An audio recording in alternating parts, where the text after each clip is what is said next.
As runners, we all challenge ourselves in ways we never thought possible, pushing the boundaries of what we're capable of to smash through targets and set ourselves new, bigger and better ones. This awesome hobby that we share gives us one thing in common, and it brings us together as a community. Whether you're working towards completing your first parkrun or you're a veteran of the sport who's run 100 ultra marathons, we all know the feeling of reaching that maxed out effort and our own red line. Welcome to our podcast, where your hosts Brett Elsmore and Andy Maguire discuss the struggles, the successes and everything in between on our running journeys, as we all work towards the next time we're running the red line.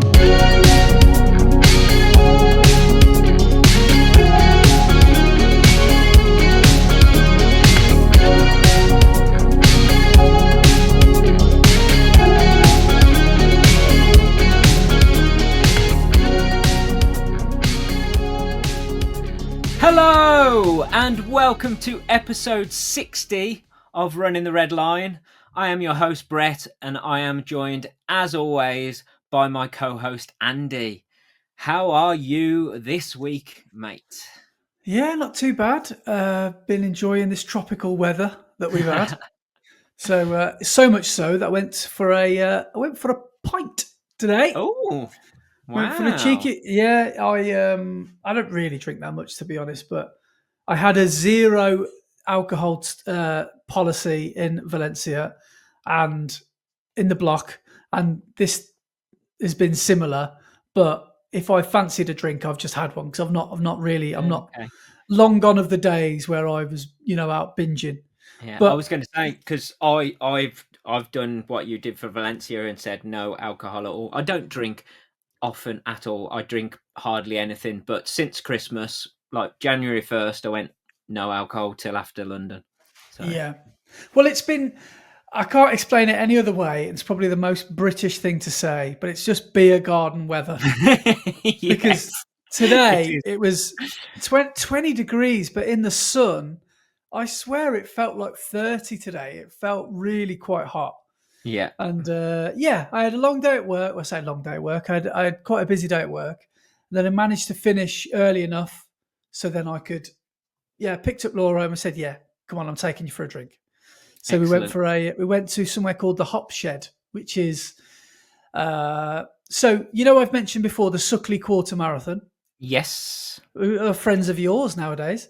Yeah. And they do and start and finish their race from there. And that's how I first heard about this place. Okay. And it was, I don't really know much about the production of beer. I just like drinking it. But apparently the hops, I don't really know what hops are, but there's a lot of them in Suckley. Like they're these high thing. They look like a vineyard, don't they? Yeah. And they're on like big rows and rows and rows of them. And then they obviously used to make the beer there, but now what they've done is they've turned it into a weekend sort of pub, and so they have street food that comes every different day, Friday, Saturday, Sundays. And today was, what do we have today? It was like a burger and hot dog thing today. Tomorrow's pizza. Day after's like something like Sri Lankan food or something like that. So Laura really nice. Enjoyed the burgers, yeah? Can't believe she's been getting pelters for that, saying she doesn't like burgers. she's not a beef eater. I don't know why. She's just not a beef lover. She just doesn't like beef. But she very much enjoys a chicken burger, but just not a normal burger. Yeah. But I've tried to force feed her. Doesn't work. So no. Yeah. But with the hops, it's the different hops that make beers taste different. Yeah. And you can have really hoppy beer, which is quite like tart. And I quite like a really hoppy IPA. Right. Well, I wouldn't really be able to, but for example, I wouldn't really be able to tell you the difference of what they had on the tap today, but they had 6 different beers. And one of them was an Easter special. I don't know how they've done this, but they've made a chocolatey, milky stout. Yes. Because it's Easter week. So they've got all these different beers and And it's taken me, because I follow these guys on Instagram, and I've been looking at their things every week, and I've never ever managed to get down. But I was like, right, come on, Laura, you know, get your stuff together. We're going out. We're going to the hop shed. And I just went for the most bland beer. I just went for a Worcestershire gold. Oh, it was called Worcestershire Gold or something like that. Yeah, Just a gold nail I had. yeah, But it was nice. It was pretty good. milk stout is quite a big thing, and then like the stouts are ones that they can really put the rich flavors into. So you get like chocolate stouts, and you get like millionaires shortbread stouts, and like peanut butter stouts and all that sort of thing. So you can get really rich flavors into the stouts. But like IPAs and stuff, I really like the weird and wonderful flavors that they put into IPAs and pale ales and stuff. So like when they do fruity ones and stuff as well, really good. Have you been to Belgium before? You into Belgian beers? Yeah.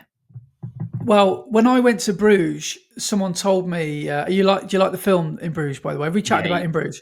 Yeah. So like, good film. I'm obsessed with that film. And I went basically to Bruges because of that film and recreated all the scenes. And we went to this one pub that we got recommended to, and they said, when you go there, there is literally like a Bible of, not literally a Bible, but there is like a Bible-sized menu of beers to choose from. Yeah. Literally, I'd say hundreds. You know, when you go to a local pub and you'd be lucky if there's 8 different beers, maybe 10 varieties in the fridge that are bottled. So you'd be lucky if there's 20 different beers.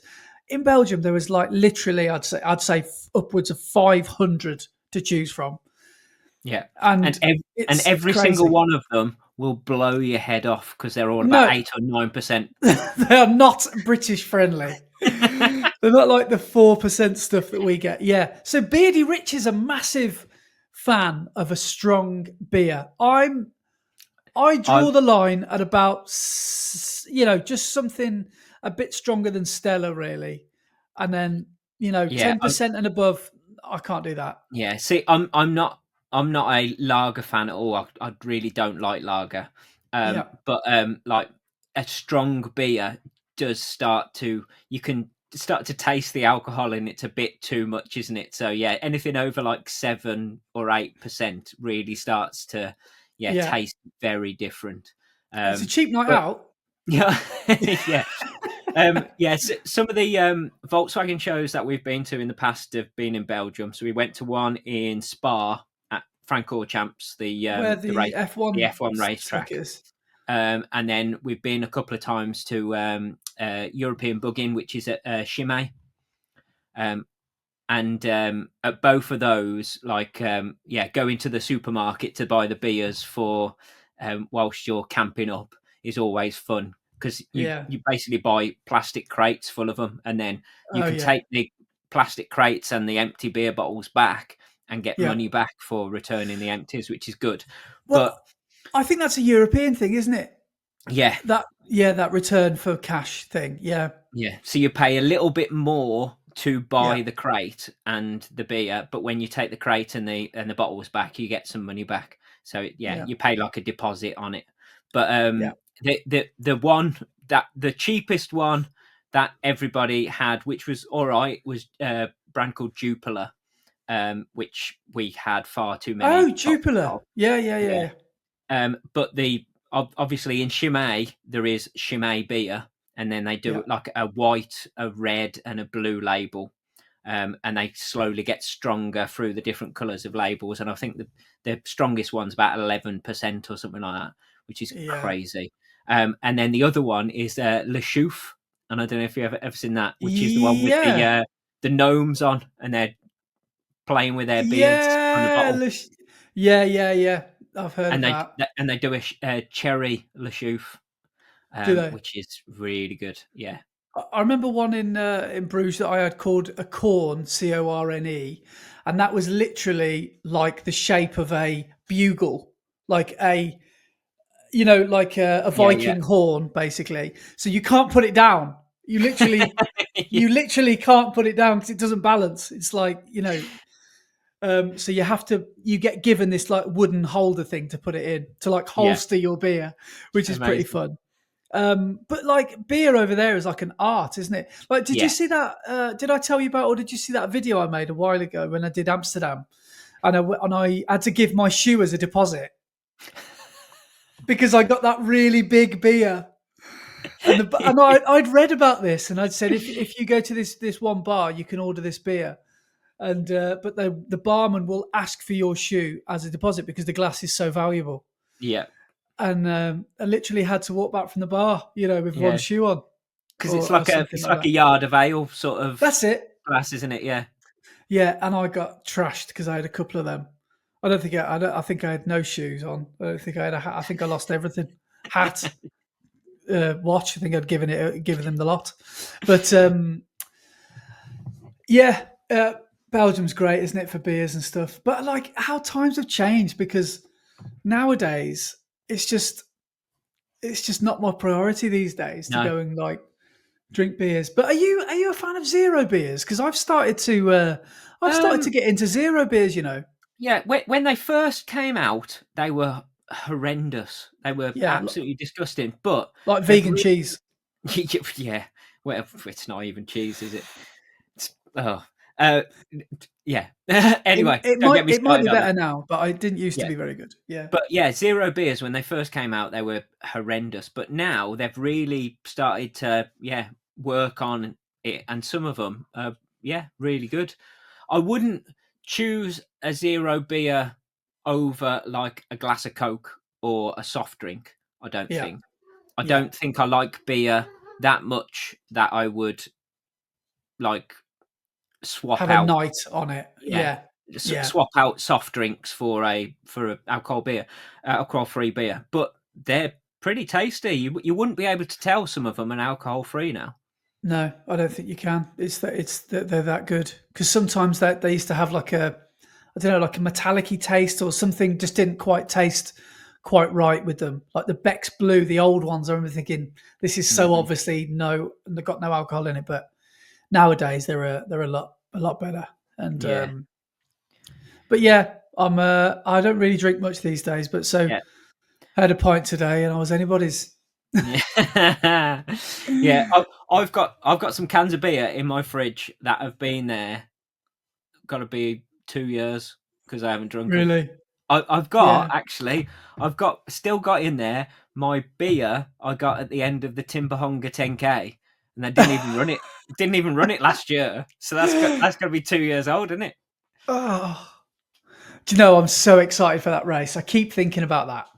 I keep thinking, and I wonder if that could be. I know you said, manage your expectations, but I wonder if that could be my sub 40 attempt doing Oh man, the Tim you are Hunger. brave if you want to do it on there, man. Well, because there's only one hill twice, isn't there? Or is the loop not flat? Uh, it no, it's pretty flat. It's not flat, but it's pretty flat. But it's that Timbahonga Hill. But I'm not joking. On the way back in, it Yeah. is horrendous, mate. I will tell you that.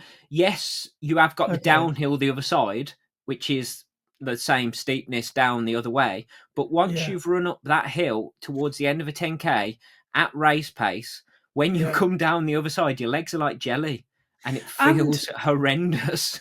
looking at your videos as well, don't you have a big grass finish, like 400 Yep, meters on the grass? yep. So hopefully it'll be rock hard by August. But if it's not, that could be a difficult finish, couldn't it? Because grass is never good for fast running, is it? No, Really. So no matter how hard the ground is. So yeah, that will be interesting. That will be a well earned beer at it will. 9:30 in the morning. So because it's like we said a few episodes ago, it's changed now, isn't it? And it's Yes. on a Sunday morning. So Yeah, yeah. it's the I think if I've got my dates right, it's the Sunday morning after my mate's wedding the night before. So if I do enter, Uh it will be travelling home very late at night after the is that wedding, and is that far away?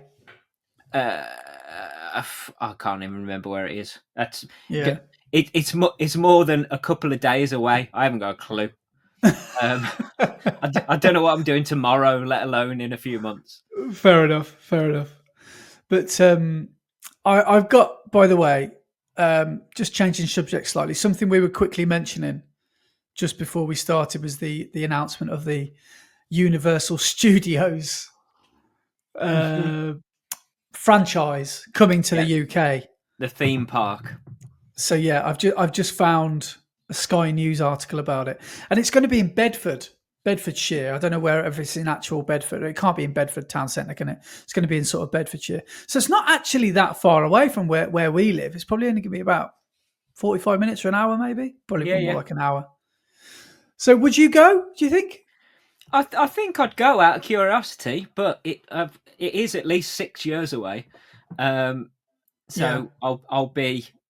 Oh man, oh that's depressing. I'll be 50 when it opens. 50th birthday. Yeah. Have a party at So Universal. yeah, so it sounds intriguing. But as I was saying before we started recording, when we went to Florida and went to Universal Studios, you're guaranteed it's going to be good weather.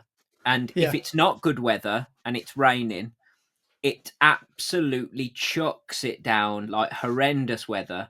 But Yeah. then 10 minutes after it's rained, it's all dry again and it's all back up and running and lovely. Whereas Yeah. in the UK, it will chuck it down and then that'll be it. That'll be your day over. Yeah. You won't So be able to go on any rides or anything.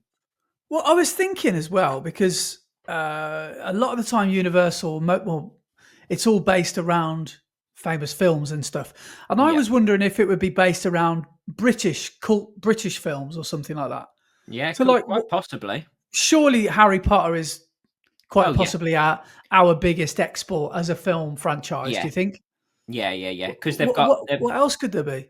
because obviously Harry Potter like world at Universal in Florida is quite big, and then it's even bigger in the Tokyo one. I think the Harry Potter like area Yeah, in Tokyo is massive, so that'll be a big thing that they do. Although we have got the Harry Potter like Warner Brothers studio tour. yeah. I've never done that. Have you done that? Have you not been? I've been about 7 or 8 times. Well, I'm not the biggest Harry Potter fan, really. I've only seen each one of the films once, and that was only about 6 months ago because Laura and I binge watched them because we were like, it's about time we Yeah, watched these. Well, I yeah. watched them anyway, and I think they're brilliant. they're pretty good.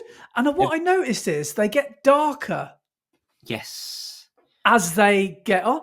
Like some of Mhm. them, like the Dobby bit, I cried, literally Yeah, cried. I'm nearly yeah. 40 and I'm crying. What am I What doing? about What is happening? what about the Hedwig bit? Yeah, ridiculous. Couldn't handle that. Absolutely. The what's the big unicorn thing called? Well, you know Hagrid's unicorn. What's that animal Oh, called? Buckbeak.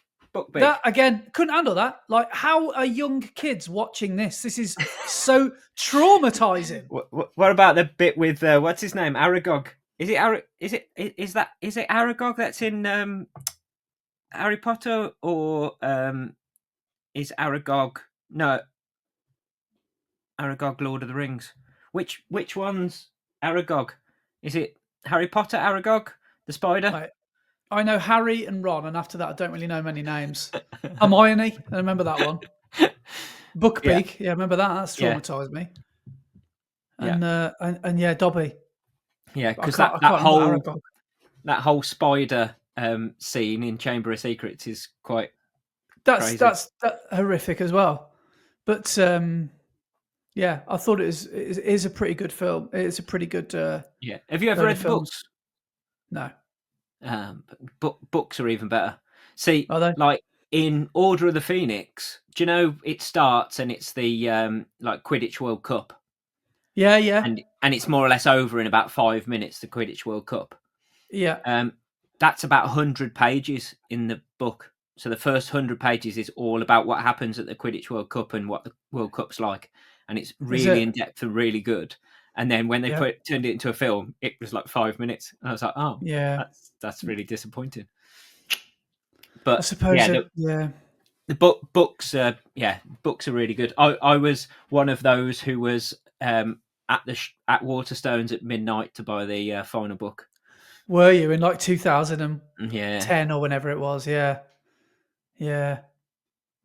But like, what other British rides could there be? yeah. That's what I was thinking. So what intellectual property does Universal own, films wise?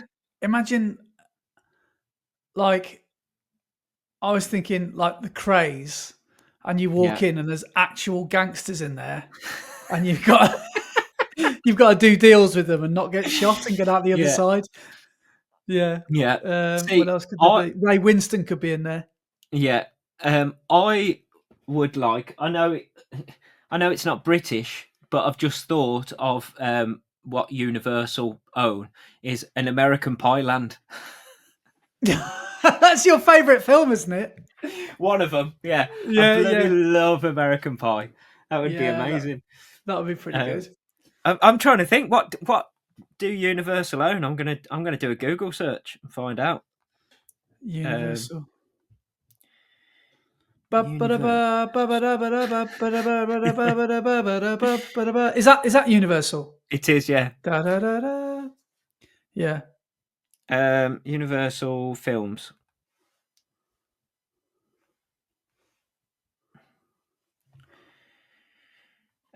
Jurassic Park. That's not British, but it's a thingy. Because they've got Jurassic Park, but in America. Have they? Right. That's the other one that they've just put into America as well, because they did it first in Tokyo and it's now in America. So this will be one in the UK. One is Super Mario. Oh, that would be pretty fun. Yeah, Yeah. Super Mario World or What about Land, what? whatever you want to say. What about some sort of Mary Poppins based? That's Disney, though, isn't it? Oh, of course. Yeah, yeah, yeah. I'm trying to see what they've got. That's oh,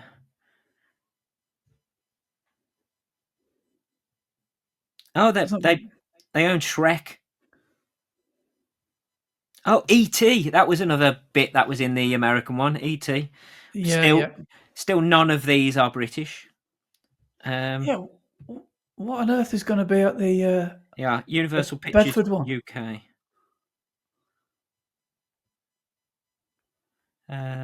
Wicked, still not British. No. Um, Rita, Sue, and Bob too. Is that Universal?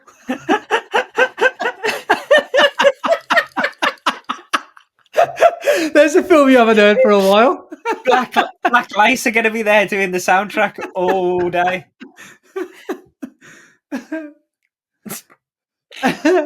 Kez. That would be brilliant. UK movies.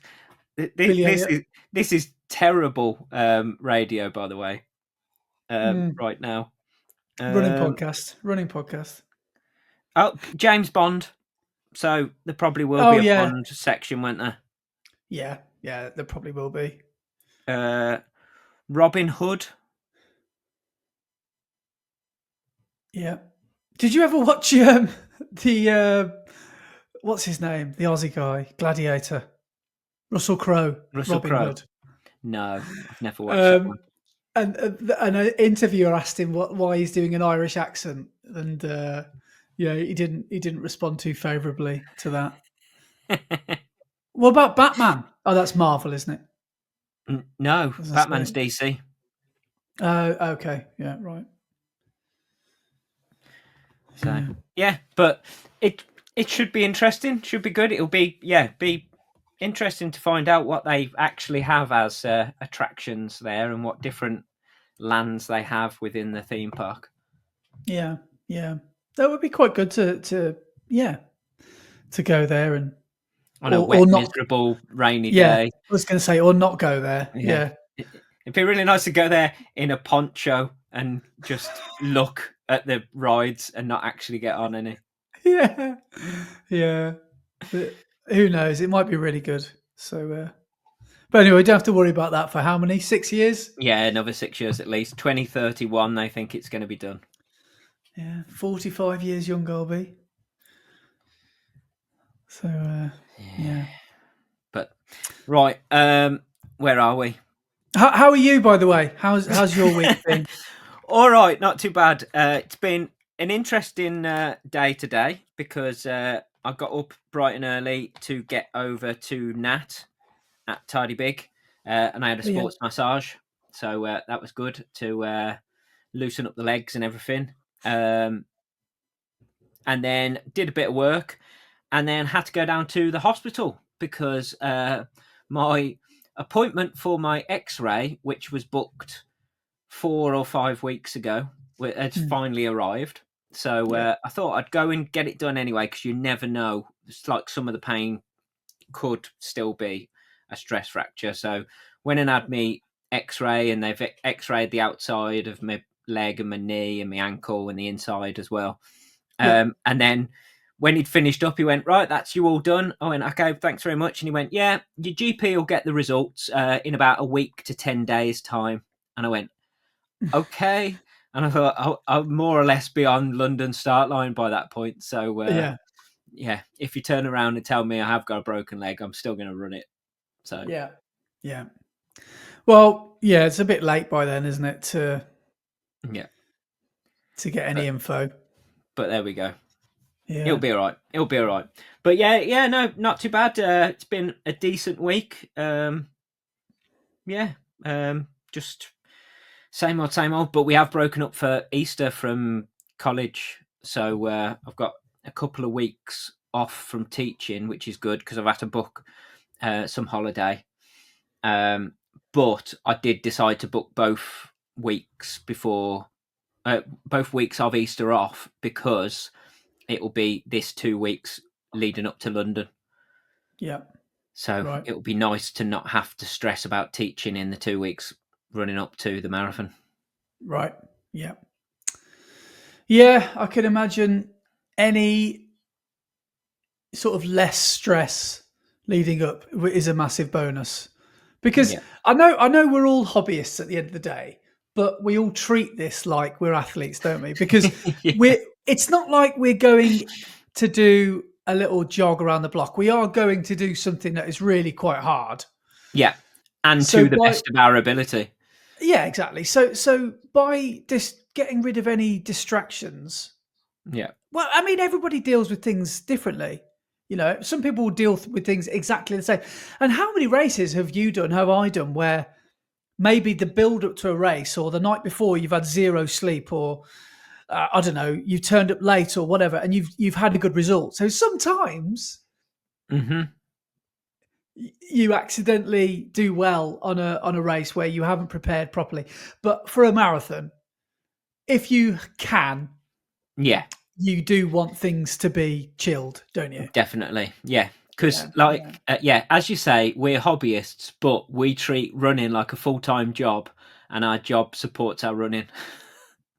Basically, I mean, I saw Ryan Baker from Rally Adventures say a few weeks ago. I thought this is brilliant. My toxic trait is that my running career, I put my running career in front of my actual career. Yeah.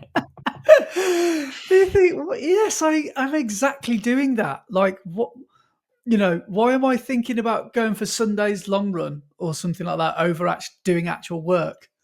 Yeah. And, yeah, and you'll try and get the work done as quick as possible so you can go out and get a run in. Yeah, it's funny, isn't it? But yeah, I'm to exactly squeeze the a same. run in as quick as possible so you can take your time and do the job and take longer doing your job. Yeah. But is that this specific hobby though, running? Is that this lifestyle, or is that any hobby in the world? The further that you dive into it, the more addictive it becomes, or is running by its very nature quite an all-encompassing lifestyle? Because you can just do running a bit, can't you? Yeah, of course, it can be a hobby. Yeah, I suppose. Yeah, no, I think you're right. I think once you go down that rabbit hole, it becomes something different, doesn't it? But if you don't quite reach past the entrance of the rabbit hole, then you can keep it as a hobby. I think we're just like, we're not just past the entrance to the rabbit hole. We are about 6 foot under at the moment. Yeah, So yeah. that's the problem. But I suppose it's the same as what I did with screen printing. Screen printing was a hobby, and it's become my job because I got so involved and so into it that it just took over my life. So yeah. But like, there are hobbies, aren't there, that like you just think, I'll stick to the running. I'm so glad I don't do that. I'll tell you one. I might have said this before, and I'm sorry if I start a get in an argument here. Canal fisherman, what are you doing? What are you going to? What are you catching in there for 8 hours a day, sat by a smelly canal, moving their little snooker cue pole so people can get past? And you think, what sort of life is that? Just go to a lake, mate. Just go to a blooming. I don't think the fishing is the most important part of that hobby, though, is it? No, it's the smoking weed for most of them. I don't think half of them even have a rod. Yeah, they're so stoned. Yeah. Fishing for me, just, and I tell you what sort of a life would those carp in a lake have? Could you imagine the light being that carp? You know, that one that all fishermen talk about, saying, oh, there's a carp in there that's 68,000 pounds. And everyone tries to catch that one carp, and that carp's there just swimming. All of a sudden, so for the 18th time, every weekend he's getting a new piercing. 14 times a day, I think. What a life. What sort of a life is that for that? But they go there the day after and they catch it again. Is that the sport? Try and catch a fish in the lake that can't escape as many times as you can before you die or it dies. Is that the game? Is that the hobby? Yeah. It's like a grown up version of Hook a Duck. It is. It basically is. And it's probably easier, to be honest, because you can put some food on the end of your rod. You can't do that at the fair, can you? No, because the rod's not long enough, so you can't get your money's worth. You can never actually win a proper prize. You only go home with a goldfish that lives half a day. It's dead by the time you've got in the car. Do they still give goldfishes away? They probably don't. I don't know if they do. I don't know if they're allowed to. No. Where were they getting those goldfish from? Did you ever win one at the black fair? market? Yeah, of course we did. We had to flush it down the toilet when it died. You know, did what everyone does after that night. But wow. Really, did it only last a night? I won a couple, but they lasted longer than that. Really? Yeah, a couple of months. That's Bromsgrove Carnival for you.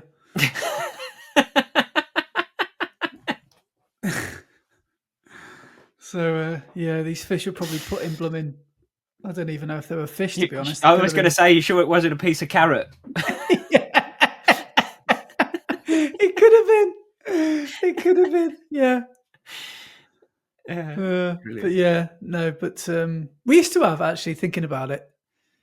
Sorry, I've just realised it's 32 minutes in. I'm about to talk about neon tetras. We used to have a tropical fish tank. I don't know if everyone did in the 90s. Yes, everyone did. Ours was part of the furniture. It was so big. It was a massive tank that we used as like a sideboard because the tank was so big. And I don't know if you did this as a family, but you'd go down like the aquarium. You go down the fish shop, as we call it, on the Saturday morning, and we get like a new shipwreck or something for the tank. Yeah, and some nice multicoloured gravel for areas to make it look a bit prettier. I remember the fish food as well. I used to spray on top for them to come and get. And the little flakes. I don't remember just watch them from the top and their mouths coming up to get it. I don't remember too much about the fish now, but I remember neon tetras. Yeah, they were the cheapest in the shop. Blue and orange ones, weren't they? Yeah, I think they were the cheapest in the shop. I think that's why we had 100 of them. There was the Moors that had the big googly eyes. Oh, we used to have catfish, I think, or little small catfish.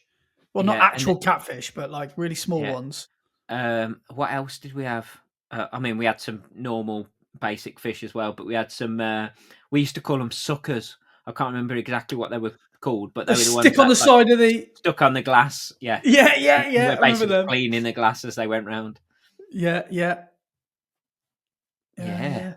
I think Good everybody did times. back in the 90s, didn't we? Everybody had a Yeah, fish tank. yeah. Were you even alive in the 90s if you didn't have a fish tank? But yeah, that was good times. Go and get a shipwreck or go and get a blooming bit of coral or something. Yeah. Yeah, yeah. Good times. Brilliant. Right, shall we move on to some news from this week and things that have happened? Yes, yes. We've got a few So, things. We've got a few things on the menu, haven't we? yeah. So, first up was on Sunday last week, so the end of last week, was the Berlin Half. Yes. And So one of the super halves, yeah. yeah, so one of the super halves. I'm not sure about actual like top three or like professional results or anything, but the Yeah. main result that stood out to me was our friend Chloe Hamard once again Ridiculous. leaving the country to go and race somewhere else. I don't think she likes British races, and she was over there, and she decided that she would just go over there and see how she got on. Just enter and just go and run it. And she Yeah. ran 50 seconds faster than she did in Malaga, and ran another PB of 82:29. She's not far from your times now, is she? Mm-hmm. Not far off Like at all. her progression is scarily massive, isn't it? She Yeah, just keeps getting faster. And you yeah. just think, wow, how Actually, much further will she go? This is I'm going to see amazing if I to can watch. find it because I'm sure she put on her I know exactly Instagram yeah, I know a exactly the things list you're of mentioning. Yeah. her PBs. Yeah. And it was like 1:45 in 2021, wasn't it? Yeah, so in November 2021, she ran 1:41:46. That's it. Yeah. And since then, every single half marathon she's run a PB. Every single one. Since then, yeah. So she ran 1:41 in November 21, December 21, 1:39, May 22, 1:38, October 22, 1:37, November 22, 1:35, December 22, 1:33, January 23, 1:32, October 23, 1:29, October 23, another 1:29, but a few seconds faster, March 24, 1:28, September 24, 1:28, but 2 seconds faster. October 24, 1:25, and then March this year, 1:23, and then April 1:22:29. That is incredible. See, when she said, I wanted to see if I can keep the PB streak going, I thought she was just talking about her recent 10Ks and half Yeah, marathons. yeah. I didn't realize this has been 4 years. Yeah. Wow. Honestly, that girl is lightning, isn't she? She's Yeah. Incredible. Incredible work. Yeah. and she's not scared of the pain cave, is she? Like No. she what I like about Chloe is that she'll go out hard and she'll just endure what's coming. Yeah. Yeah. She will, but I like that Chloe seems to pick her races carefully as well. Like you won't see Chloe doing the Alton Towers half No. or a race where is maybe a bit tricky, or she like a good actor will pick their roles carefully. That's what she does. She Yes. seems to Yeah. pick her role. She seems to pick her races Yeah. carefully, which I like. Also in the Berlin, in her video of Berlin, I understood exactly her feeling as she was coming towards the finish, because as she was on the finish straight, she just started laughing as if to Yeah, say, I can't believe I've done it again. And I know yeah, exactly that feeling. I related so hard to that because that's exactly how I was when I did Birmingham Half and broke 120. That yeah, was yeah. It's so good. Phenomenal work, Chloe. You are a massive inspiration to us and Yes. so many others. So yeah, keep up the Yeah. good work, and I hope long may your PB streak continue. See if we get another Yeah. 4 years. Yes, definitely. But on Berlin half, uh, yeah, info and stuff that happened during Berlin half. There was a shop in Berlin called Anti or Ant. I'm not sure whether it's Anti or Ant, but it's a store in Berlin, and Adidas Germany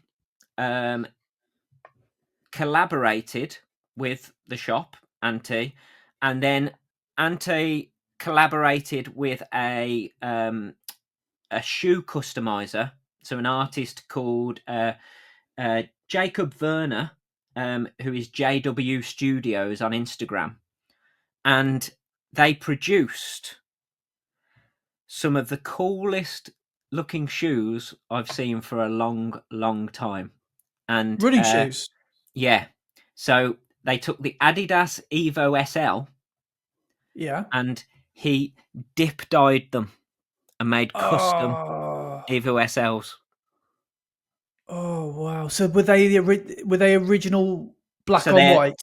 so they're the white shoes with black stripes, but as part of his testing, he did loads of different colorways. Oh, they even look really cool. How good do they look? And then I found his Instagram, and they were live dyeing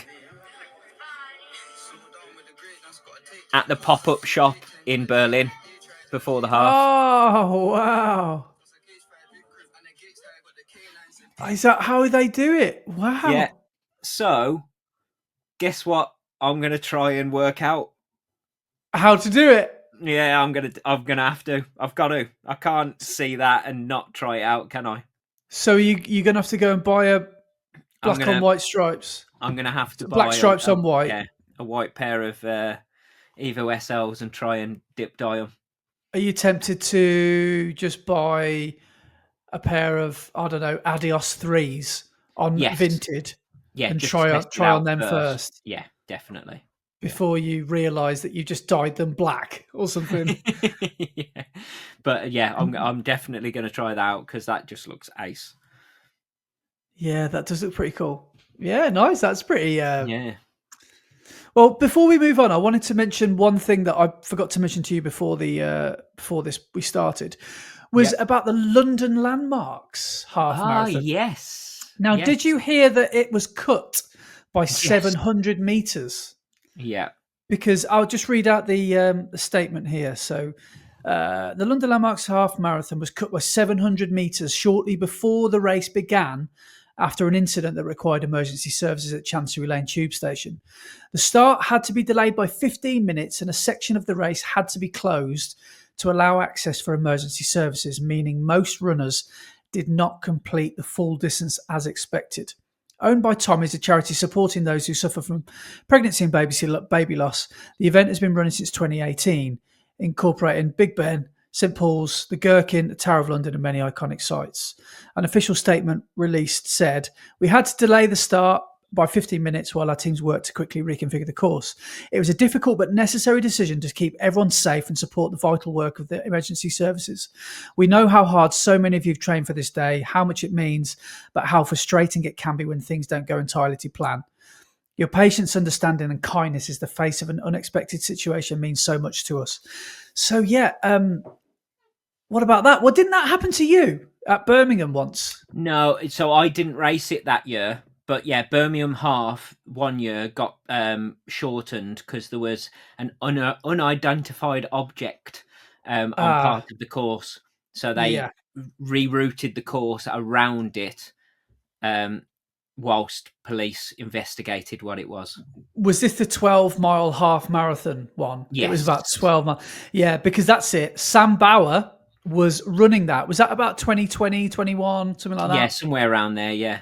Sam was in the sort of peak of his powers back then because he just got well into it during lockdown.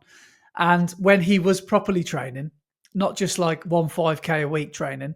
And he was on for I think he said he was on for about a 127 half marathon, and ended up finishing it in 125 or 122 or whatever it was. Probably even less than that, wasn't it, if it was a mile shorter?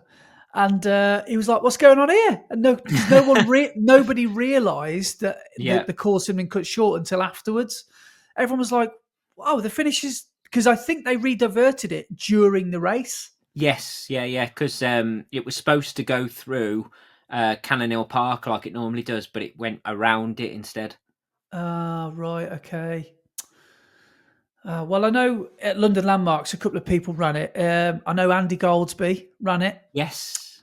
And he said I think he had a good day out, and it would have been quite warm because everywhere was pretty warm, wasn't it? And obviously, when it's warm, London gets really warm. Yeah. So maybe having 700 meters cut off for your half marathon wasn't the worst thing in the world. But yeah, if anybody did run the London Landmarks half, then let us know how the news got to you. Was it just the mumbles and chatter of other runners, or was there an official announcement? Or hopefully it wasn't too chaotic for those of you who were, being held for a long time. Because if the race start is delayed by 15 minutes, then there probably would have been people, let's say, towards the back that would have really been impacted, because it's quite a big race, isn't it? The London Landmarks. Yeah, it is. Yeah, there's it's a good really hard to get into. Yeah, 12,000, maybe more, that do that.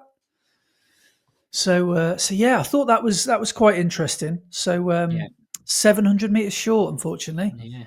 Yeah. Did Ben Bauer run that one as well? London Landmarks. Yes, he did. I don't actually know off the top of my head how he did, but I know from Warwick he did a 135. So yeah, he was probably aiming for around about 133ish. I think London is slightly flatter. I don't know if it's a flat course or not, but so yeah, he's probably gutted because he was probably heading towards that 130 goal as well.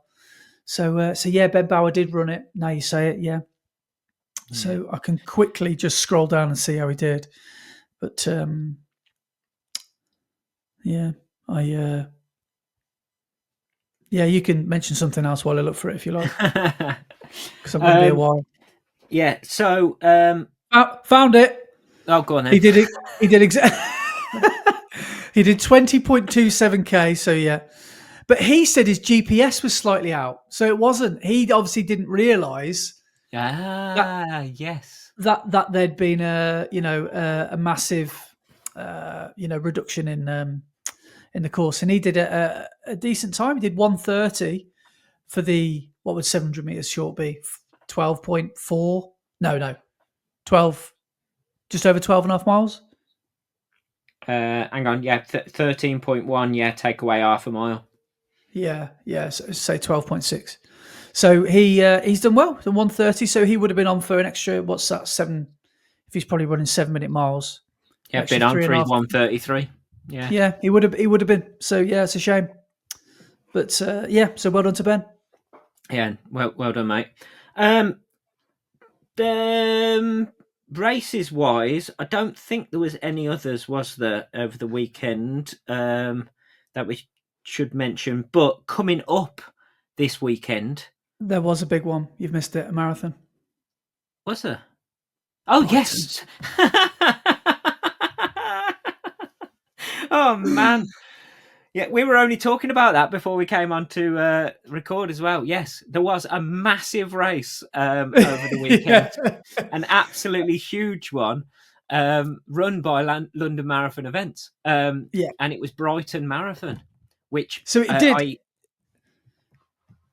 I hear was Scorchio. Yeah, it looked like it was a really hot, sunny race, and I imagine that a lot of people wilted, in that second half, because I think when that spring sunshine comes out that you haven't trained in, and it's the first sun of the year, and you really feel it at the second half of a marathon. Yeah, halfway through, they would have looked like one of the house plants I forget to water. Yeah. So when you realise you've got another half to go as well. But yeah, so congratulations to everyone that ran Brighton. We've got one of our one of our listeners who writes in quite often to Brett and I, called Matt Southam, ran the Yes. Brighton Marathon and has had some really, really good tune-up races on the way to Brighton. I'm not sure off the top of my head his times, but I'm pretty sure he might have ran Farnborough Half Marathon, which I think was back in January. And I'm pretty sure he did about a 120. Sorry, correct me if I'm wrong, Matt. So he's well on track for a sub 3, but as we know, it's a difficult old game, marathon running. It is.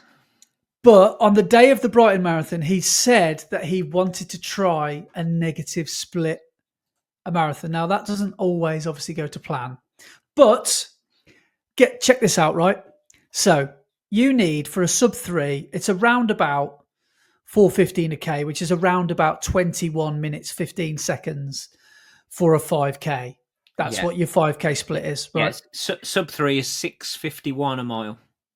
Okay, right. So here are his 5K splits. First 5K, 21:13. Second, 21:05. Third, 21:09. Fourth, 20:56. And he got to the half in 1:28:55. Excellent. So then he gets to the 25K in 16:07. So 16:07 plus 4:32 is 20:39.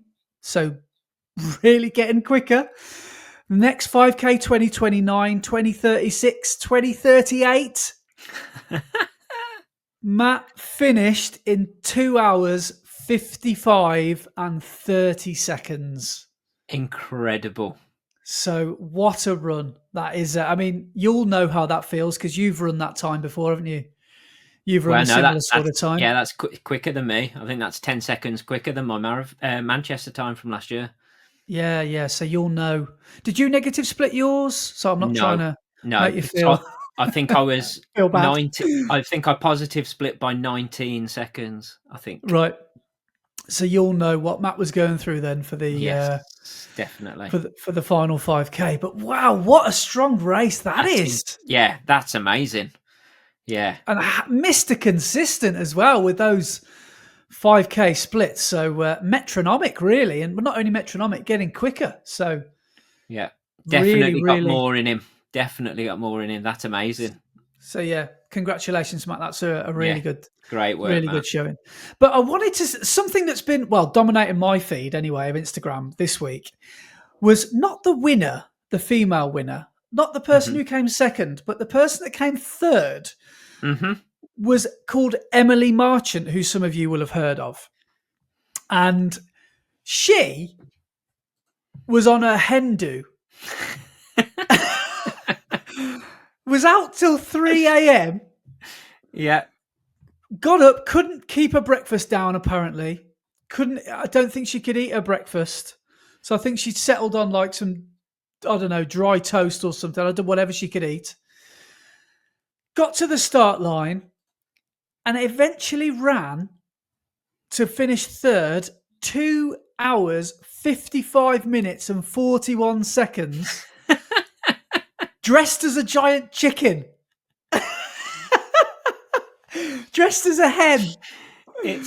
That's incredible, isn't it? That's mental. And she's gone global with the attention she's received. Yeah. So what a showing. She's done amazingly well. So out all night till 3 a.m, waking up in the morning dehydrated as hell. Yeah. Can't keep your breakfast down and then go and run 2:55 in fancy dress. Yeah. So that's that's amazing. What an incredible... And she will have finished at a really similar time to Matt. And I think Matt actually said, if you listen to Matt's finish line video, because a friend of his might have recorded it, she gets a shout out as they're running down the final straight together, because I think they finish within 10 seconds of each other or something like that. Because I think Matt beat her by 10 seconds or something. So so that's pretty funny. But the Brighton Marathon never fails to disappoint, and it looks like it was a cracking event. So congratulations to everyone that ran it. Yeah, great work, everybody. But to complete a marathon is hard work anyway, but when it's scorchio and hot like it was, especially down by the seaside, Yeah. you all did amazingly well. And speaking of the seaside, I don't know if this qualifies as the seaside, but our man Sam Bauer went down to do the Southampton Marathon Yes. last week, and I don't think he realised it was laps until he was on the course. And he was talking to the pacer, and they were like, "Oh, make sure you save something for this hill again." He said, "What do you mean?" So that hill we've run up, we have to do it again because you have to do the half marathon twice. So I didn't know that. But Sam ended up running, I think he set out and he did the first half in about 1:48, 1:50-ish, and he ended up finishing in 3:41. So I think awesome. for Sam, it was around about an even split race for him. He said he did struggle with the heat towards the end, and he said it was quite a hilly course as well. So, yeah, he did, I think, 3:41 flat. So it's his second fastest marathon. Nice. So with no training. I know. Zero Probably knowledge of the course. Guinness for breakfast. Bit of Marmite on the start line. Yeah, Mr. Cool. So, yeah, well done, Sam. Yeah, great work, Sam. So what I was going to say before I completely forgot about big races that happened last week. Yeah, when my mind went completely blank. Is coming up this weekend is a course you know very well. Newport Marathon is this weekend. So I know a few people, a few B&R lads who are on their way to do that. And that's Jordan Adams, Tom Richmond, and Kieran Brooks. And they are all on the quest for a sub-3. So fingers crossed, hope you all smash it out the park, boys. Yeah, good luck, lads. It's going to be... Yeah, they've been training well. They've been putting in the hard work, putting in the miles. So, yeah, hopefully it all works out and they can all cross the line close by each other under that 3-hour time. Well, I saw Jordan at Wolverhampton, and he looked like he ran a decent race. He ran a strong race. Did he do about 36 something? Yeah, can't remember what he did. Somewhere around there, yeah. Yeah, so he ran well. So, but yeah, so Newport's such a. I mean, that's laps as well. That's technically a 2-lapper because you go out across the main bridge in Newport, and then you run out of Newport. And then, but you do like 2, don't quote me on this, but I think it's about 2 9-mile loops. And then, so that takes you, let's say 4 or 5 miles out. I thought they were 8-mile loops. Oh, that would make more sense. 16 mile. And then it's 4 mile out, and then it'd be 4 mile back, something like that. So, but hopefully they've measured the course properly this year. No, it can't be, can it? It's going to be 5 miles out. Yeah, 5 miles back. Yeah, that would make sense because it was about 8K when I said to Laura I'd see her at about 9:40, and I thought if I could do 5 miles in 40 minutes, I'd be pleased with that. Yeah, did you see my face with the maths that you just did? Yeah. Is that what you? Yeah. I did adjust. Yeah, I know. But so and apparently, hopefully, they've got their measurements correct this year because, as everybody knows, it was the opposite to London landmarks. It was about 700 meters long last year, apparently. So it was half a mile longer. So I think it was all to do with the turnaround cone. Yes. Apparently, it was placed about 200 meters further, which you have to do twice. So that adds, about 800 meters, 700 meters onto your time. And I think that's where the problem was, I think. Yeah. Well, it's got to be, hasn't it, really? Yeah. That would probably be the thing that probably would. Because they ain't going to get the start and finish line in the wrong place. It's got to be somewhere else on the course. And that's the only bit where you turn back on yourself, isn't it, when you go around that cone? So that's got that's the only adjustable bit, really, isn't it? Yeah. It's the furthest point away, the turnaround cone. So that was unfortunate, really. But I still claim my marathon time as my marathon time from on the day because I ran 3:36. Strava told me I did it in like 3:32 or something like that. Yeah. But I can't claim that because that's Strava. Like, so Yeah, well, exactly. But you can claim that because you've beat it now, so it don't matter. yeah, so I did. I ended up claiming it, but I didn't tell anyone. I did claim it. But no, I still. If anyone asked me how I did at Newport, I ran that amount of time. I ran the course on the day in 3 hours 36. Yeah. So yeah, but it would have been a nightmare if you were a pacer or you were Oh, pacing that. yeah, big time. You know, because you would be looking Yeah. at your watch thinking, "Why am I doing 11-minute miles here? Yeah. Where's this mile marker?" Yeah. So yeah, but yeah, best of luck to everyone running Newport. I think Yes. Marm is running it as well. Is he So really? yeah, Marm's because he only doing Right. it because he wants to do the Cardiff half, Oh, yes. I remember, yes. and you get the two for about 80 or 90 quid because the Cardiff half is a really good race, but they put the two together to get you to run Newport, I think. Yeah. And he was not going to bother doing it, but I think he does fancy doing it. Yeah. And I was 'Cause telling, hasn't he got Stratford in 2 weeks' time as well? Because is he doing Stratford's them? Stratford Marathon is on the same day as London, and I'm sure he's doing Stratford as well, isn't he? Is he? Well, that's So Marm for you, isn't it? two I don't know. marathons in 2 weeks. Yeah, he's. Sounds like a silly idea that someone else would do. It was surprisingly easier than I thought. But then again, neither of them were run as PBs or even considering running them as PBs, really. Yeah. I'd probably think better of it now, especially now I'm moving closer to 3 hours. When I was at 4 hours, it was slightly more forgiving on my body and my joints and my Yes. muscles. But at 3 hours, it's not quite so. So again, I know you've talked about your mate who's done Boston and then London in 6 days and run sub 3 hours twice. Yeah. Or not even that, like sub 250, wasn't it, or something? Yeah. Yeah.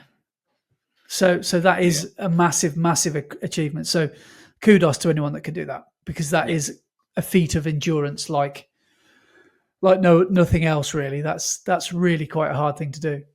Yeah, definitely. But yeah, enjoy Newport, everybody who is doing it. Let us know if you are and how you got on, so we can read out your results next week. And it's the last week of training for those people doing Boston as well.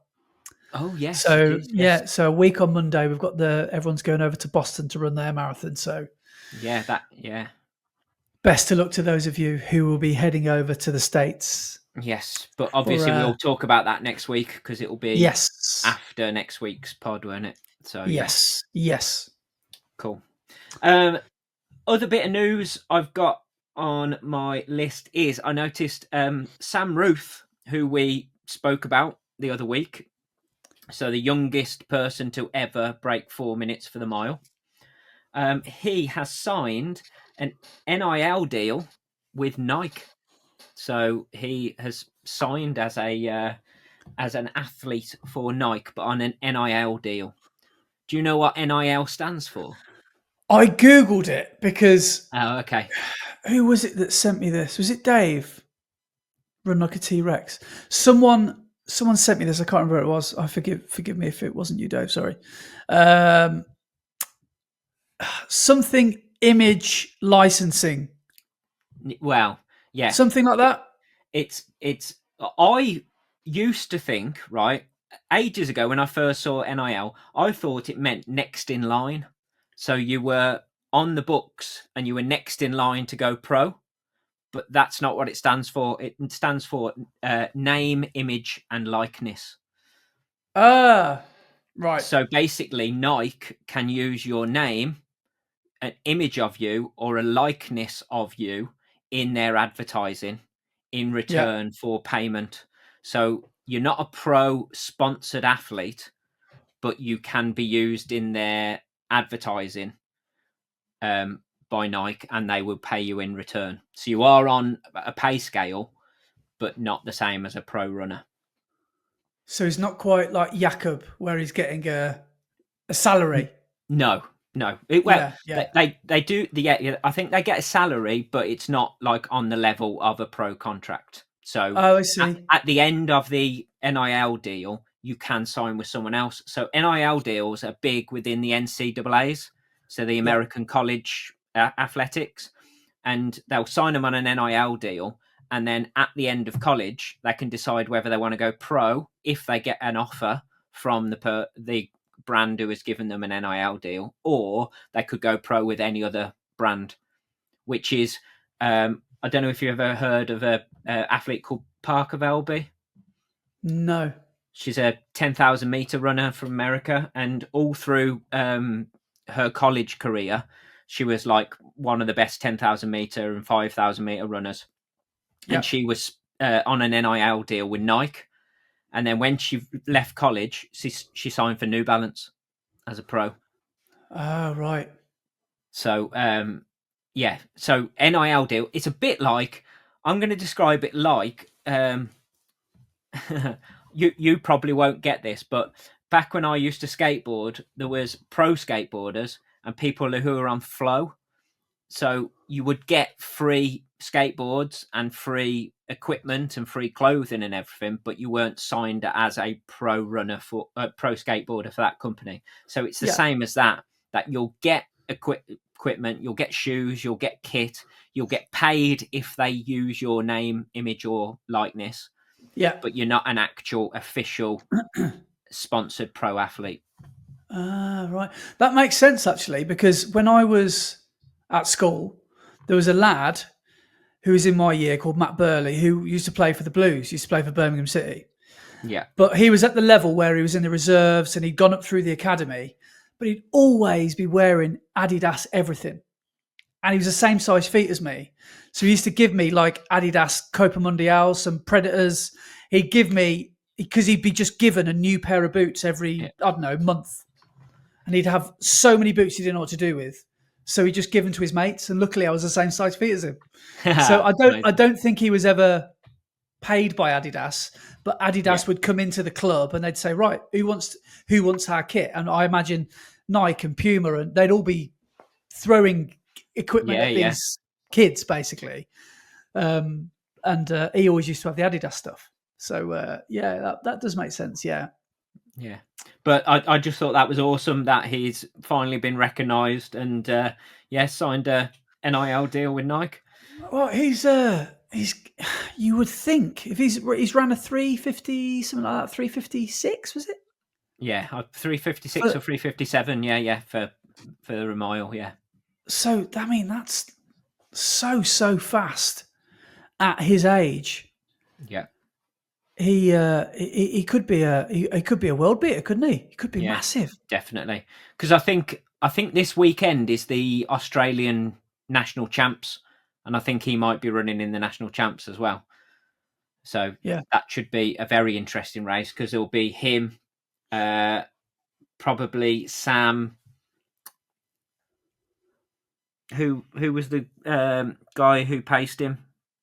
The guy who's always with him. Yeah, the other Sam, who are both trained by the same person.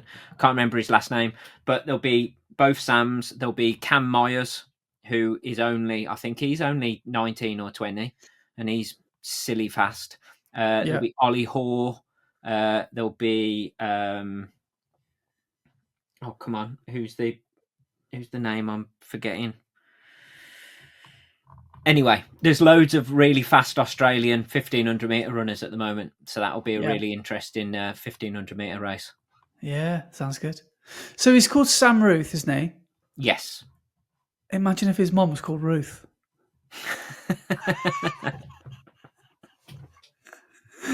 Ruthe. Oh, it's like Neville. Gary Neville's dad. Well, that'll be good fun.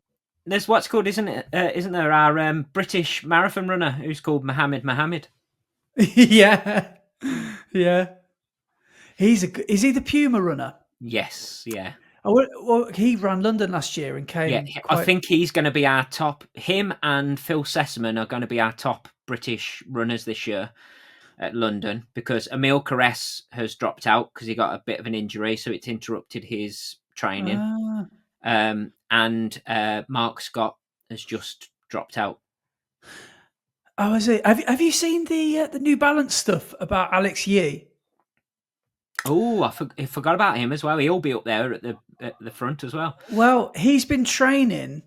I've been reading. There's been a few bits of his training have popped up on Instagram and YouTube, and he's been training. I think he did a 30k run at like 3 minutes a k splits, something like that, or up to that. And they're saying that he's running at 208 pace. So whether he can do that last 10, 12k at that pace, because his endurance from triathlon, Yeah, could be the difference, couldn't it? He could yeah. be really seriously one to watch, couldn't he? He could, and he's continued triathlon training. He's just upped the mileage on the running a little bit for the marathon. And you know how well he seems to do with crowds and stuff, like how well he did with the Olympics and that comeback he did when he went past that. Was it Hayden Wild? Hayden Wild, yeah. When he beat him on that last, it was literally about 400 to go, wasn't it? Yeah. And he outkicked him. So with the crowd, 'cause it's a hometown race for him. So I think he's from South London, I think.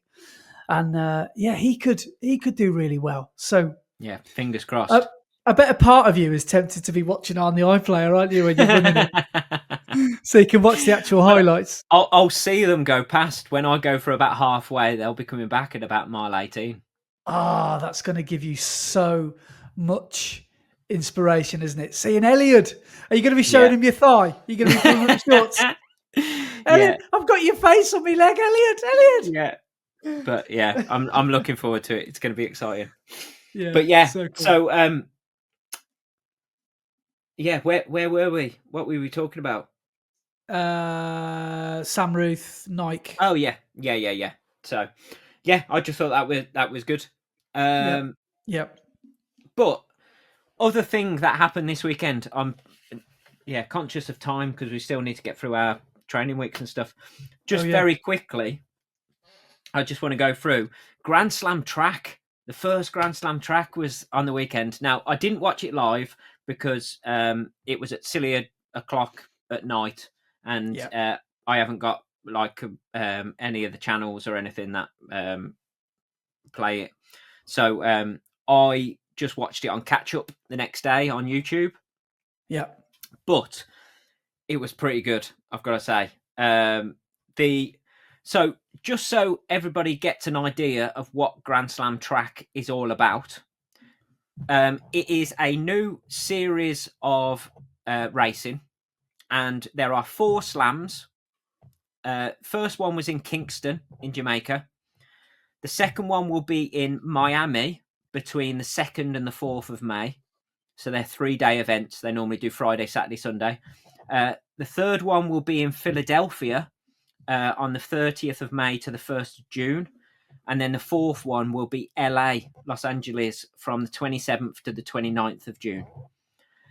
So there's 4 slams. Yeah. And in each slam, there is 6 events. And each event has 2 races. And in those 6 events, there are men's events and women's events. So there's 12 events overall, which means there's 24 races over the weekend, over the 3 days. Yeah. In each event, in both men's and women's, there is 4 racers and 4 challengers. So the racers are people who have signed on as Grand Slam athletes, and they'll be racing at all 4 Grand Slams. Whereas the 4 challengers will change each Grand Slam. So the next one in Miami, there'll be different challengers to what there was at Kingston. So 4 racers, 4 challengers in each event. And the events are short sprints, short hurdles, long sprints, long hurdles, short distance, and long distance. So the short sprints are 100 meters and 200 meters. Short hurdles are 110 meter hurdles and then the 100 meters flat. So with no hurdles, so just a 100 meter sprint. Right. And then long sprints is 200 meters and 400 meters. Long hurdles is the 400 hurdles and a 400 flat.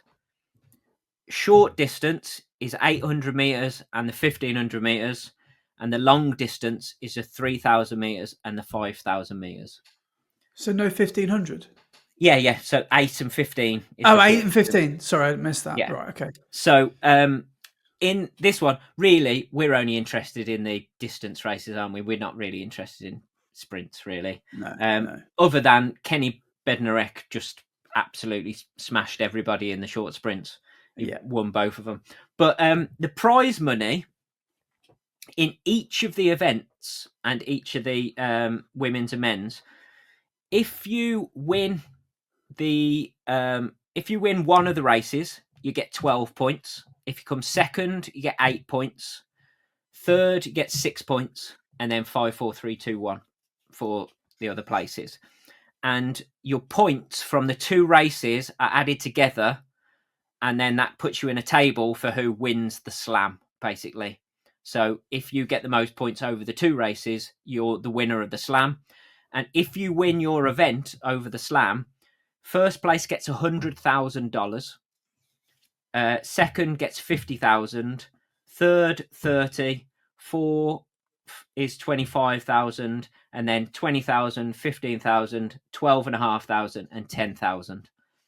So if you win the slam, you get $100,000, which is a pretty good payday.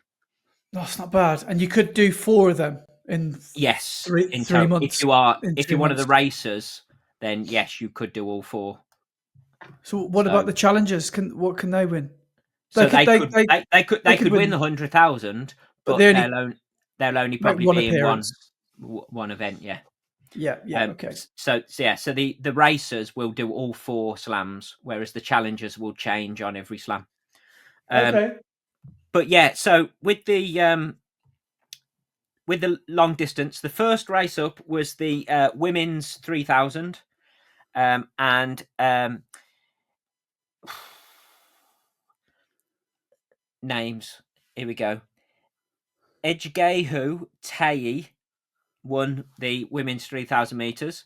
Agnes Engetic was second, and Sigi Gebrisalama was third in the 3,000 meters. So they got 12, 8, and 6 points. And then in the women's short distance, I don't know if you saw this, the 800 meters on the first day was quite an exciting race. So in that, I'd say the short distance is the most exciting event, because you've got 800 meter runners and 800 meter specialists and 1500 meter specialists racing against each other over each other's races. Yeah. And Nikki Hiltz, who is a 1500 meter specialist, well, they won the 800 meters in a really good sprint finish, which was awesome. So they got 12 points, and then Durebe Welteji got second and 8 points, and then Jess Hull, who is also a 1500 meters. I think all 3 of the top 3 were 1500 meter runners, and they got top 3 in the 800 meters, which was ace. So cool. Jess Hull got third. But that was a really good race. So if you get a chance, go onto YouTube, onto Grand Slam Track, and go and watch that race. And then the men's 5,000 meters on the first day, this was incredible, proper championship racing, because they went out so slow. Bearing in mind, pretty much all of the runners in this race are sub 13 guys. So they've all run 12 something. They went out at 15-minute pace, and they ran so 5,000 meters is 12 and a half laps of the track, and that was like a jog. Yeah, so they ran the first 11 and a half laps at 15-minute pace. Yeah, and then it was a 400-meter sprint, basically, to see who won it. And Grant Fisher came out on top, and he ran a 51-second last lap. That's disgraceful, isn't it? 51 seconds. 51 seconds after already running 11 and a half laps. Yeah. Which is crazy. But yeah, so he won and got 12. Cooper Tier came second, and Dylan Jacobs came third in that. And then on the next day, the women's short distance 1,500 meters, and Durebe Welteji came first. So She ended up winning the short distance slam and won $100,000. Susan Lacayo Ajore came second, and Nikki Hiltz came third. So that was the slam for the women's short distance. So Welteji won that one. And then one of the most exciting races, I think, was the 1500 meters men's in the short Yeah. distance. And in this race, it was crazy because Emmanuel Wanyonyi, who is the gold medalist in the 800 meters at the Paris Olympics, beat all of the 1500 meters guys and came in to finish. And guess what time he did for the final 400 meters? God, I don't know. Sub 50, I don't know. No, same time as Grant Fisher, did Was 51 it? seconds for the last lap, which is Wow. crazy. So yeah, Wanyonyi came first, Yared Nagus was second, and Cole Hocker was third. But yeah, that was Yeah. a great race. If you, definitely go and check that one out if you haven't. Then the Yeah. women's long distance 5,000 meters, Ejike, I can't remember how I said it. Ejike Tayi came first, so she ended up winning the long distance slam. Engetic was second, and Gebri Salama was third. Then we had the 800 meters on the last day for the men's short distance, and Marco Arop, who came second in the 800 meters at the Olympics, he took it out and just led from the front for both laps and Yeah. came in first. Emmanuel Wanyonyi, he came in second. So and Bryce Hoppel came in third. So 3 800 meter runners won the 800 meters. But Wanyonyi, because he got a first and a second, he was a challenger for the slam and ended up winning the $100,000, Oh, taking cool. it away. No way. So that was good. And then the men's long distance, which is the last of the events in the 3,000 meters, Hagos Gebriwet just took it out and went off. Telehun Haile Bakele came in second, and he followed him and stayed with him. But Grant Fisher was quite clever because he did the maths in his head and was like, I only need to come third to win this Grand Slam. So he let them two go, and he just said to himself, I just need to beat everybody else behind them. I can come third behind them. And again, he had a 400-meter sprint at the end and managed to come in third. So he took away the 100,000. But yeah, it was a really interesting take on athletics. It was just track, and there was only one event happening at a time. And yeah, I thought it was a really good idea and good way to start off the slams. The only thing that people are saying didn't quite work is because they did the first one in Kingston in Jamaica, a lot of the crowds in Jamaica only want to really see Jamaican sprinting because that's what Jamaica's known for. So the stadium wasn't that full. It was quite empty on the first day. Yeah. And then on the second day and the third day, they gave a load of tickets to local schools. So it filled up the stadium because all of the school kids came along to watch the athletics. Yeah. From what I saw, the stadium was like 5-10% full on that first day. And it was a real shame. Yeah. For something that's billed so highly. Yeah. With such talent as well. It was a shame. Yeah. But I think the American ones will be a bit more attended. It'll be a bit more of a spectacle. They chose Jamaica to launch it. You know, like I'm not entirely sure. I don't know, but I don't think they'd have wanted to do Jamaica later on because Jamaica's going to get stupidly hot, isn't it? In the next couple of months. So maybe they were trying to do it before it got too hot for the people, especially the distance people running 5,000 meters. Yeah. So, but it was good. It was a decent event, wasn't it? And I enjoyed a decent Yeah, yeah. That was good. It was good waking up in the morning and checking out the results from the night before and watching all the replays and stuff. Yeah, So yeah. yeah, it was good. Anyway, that is pretty much all of our news done. We should get on Yep. to training weeks. Do you want to go through yours first? Yeah. So starting from last Saturday, I decided, I don't know if I mentioned on the podcast, but I was going to go over to Wales and do a Yes. park run called Riverside Park in Hay-on-Wye.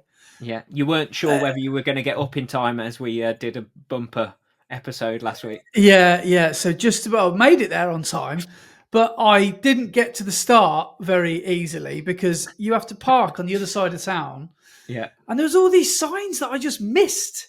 you went Like round the Wrekin, didn't you, to get there? literally got to parkrun while the guy was saying, what's one of the last things the run director says? Probably something like, keep dogs on handheld leads and kids under 14 need to be supervised by that. And I was just arriving then. I was like, oh my God, I've made it with 30 seconds to spare. And but anyway, so I made it, and I said to myself that I wanted to finish in the top 5. So I'd studied the results a little bit, and I thought I could maybe creep into the top 5, and I finished 5th. Amazing. So I was like Grant Fisher. I was trying to place. I got into 5th really early doors, and I thought, right, this is yours. Yeah, I'm literally elbows have been sharpened now. No one's getting past me. So I was really stubbornly in 5th, and fortunately I didn't get overtaken, which was good. You did like a low 21, didn't you? Yeah, so I did 21:17, which I was quite pleased to do on a Nice. trail course. So in my Reeboks as well. So I was quite pleased with that. And then Sunday went and did. Is that what you wore? Reeboks? I'm sure you put your Takumis on. Oh no, I did. No, you're right. I was going to wear my Reeboks. Sorry. Oh, okay. And I wore I did wear my Takumi Sens in the end. Why did I say my? I'm sure I wore my Reeboks for the last time I did Worcester Woods, and Okay. I did 21:17 as well for Worcester. But no, on that day I did my Takumi Sen 8s. Yeah. And you got recognised in Hay-on-Wye as well, didn't you? Someone said, "Are you that famous runner, Ryan Jenkins?" I was like, "Who's that?" No. So when you said that on your video, the only thing that I could think of was you should have gone Leroy Jenkins. I don't know that reference. I guarantee you wouldn't know that reference. But basically, long time ago, before the term viral video even existed, probably, there was a video that did the rounds on the internet, and it was a World of Warcraft group that had planned for months to go and do this raid on one of the like big bosses and try and take him down altogether. And this one player had got into their group, and just as they were planning their attack, he basically shouts Leroy Jenkins and goes in on his own, and they're all like, "Damn it, Leroy, what are you doing?" And they are all running after him, and they all get absolutely destroyed because he just basically goes in kamikaze. Ruined it for everyone. Right. So no, I didn't do that. I didn't do Leroy Jenkins, but I did say, they were like, "Oh, are you that guy off what did they say? Are you that guy off Instagram?" I was like, "Here we go." They're like, "You, Ryan?" I was like, "No. Do you mean Andy?" They were like, "No, Ryan." I was like, "No, hang on. No, you do. You mean Andy, don't you? It's on Andy." They were like, "No, Ryan. Right, Ryan Jenkins." I was like, "No. Right, come on, Laura, we're going. Come on, Daisy, finish your bone off. We're going." Sure, they didn't say Rylan. You've got teeth like Rylan. You got horse's teeth instead of your own. Yeah, my teeth aren't quite that good, but no, we do get confused a lot, me and Rylan. But yeah, that was a good afternoon out, good morning out in Hay, and then Sunday went and did my 30k long run. First time I've run 30k since Valencia, and did a couple of hills with that run. So that was a good long run. Quite enjoyed that one. And first half had the hills in it. Second half, I could sort of get into a steady stride, and Yeah. I think I think I did it as 4K easy, 24K steady, and then 2K to cool down. And it was it was a nice it was a nice towards the end. I quite enjoyed the pace, so yeah, enjoyed that one. And then that Nice. took me to 91 or 92K for the week.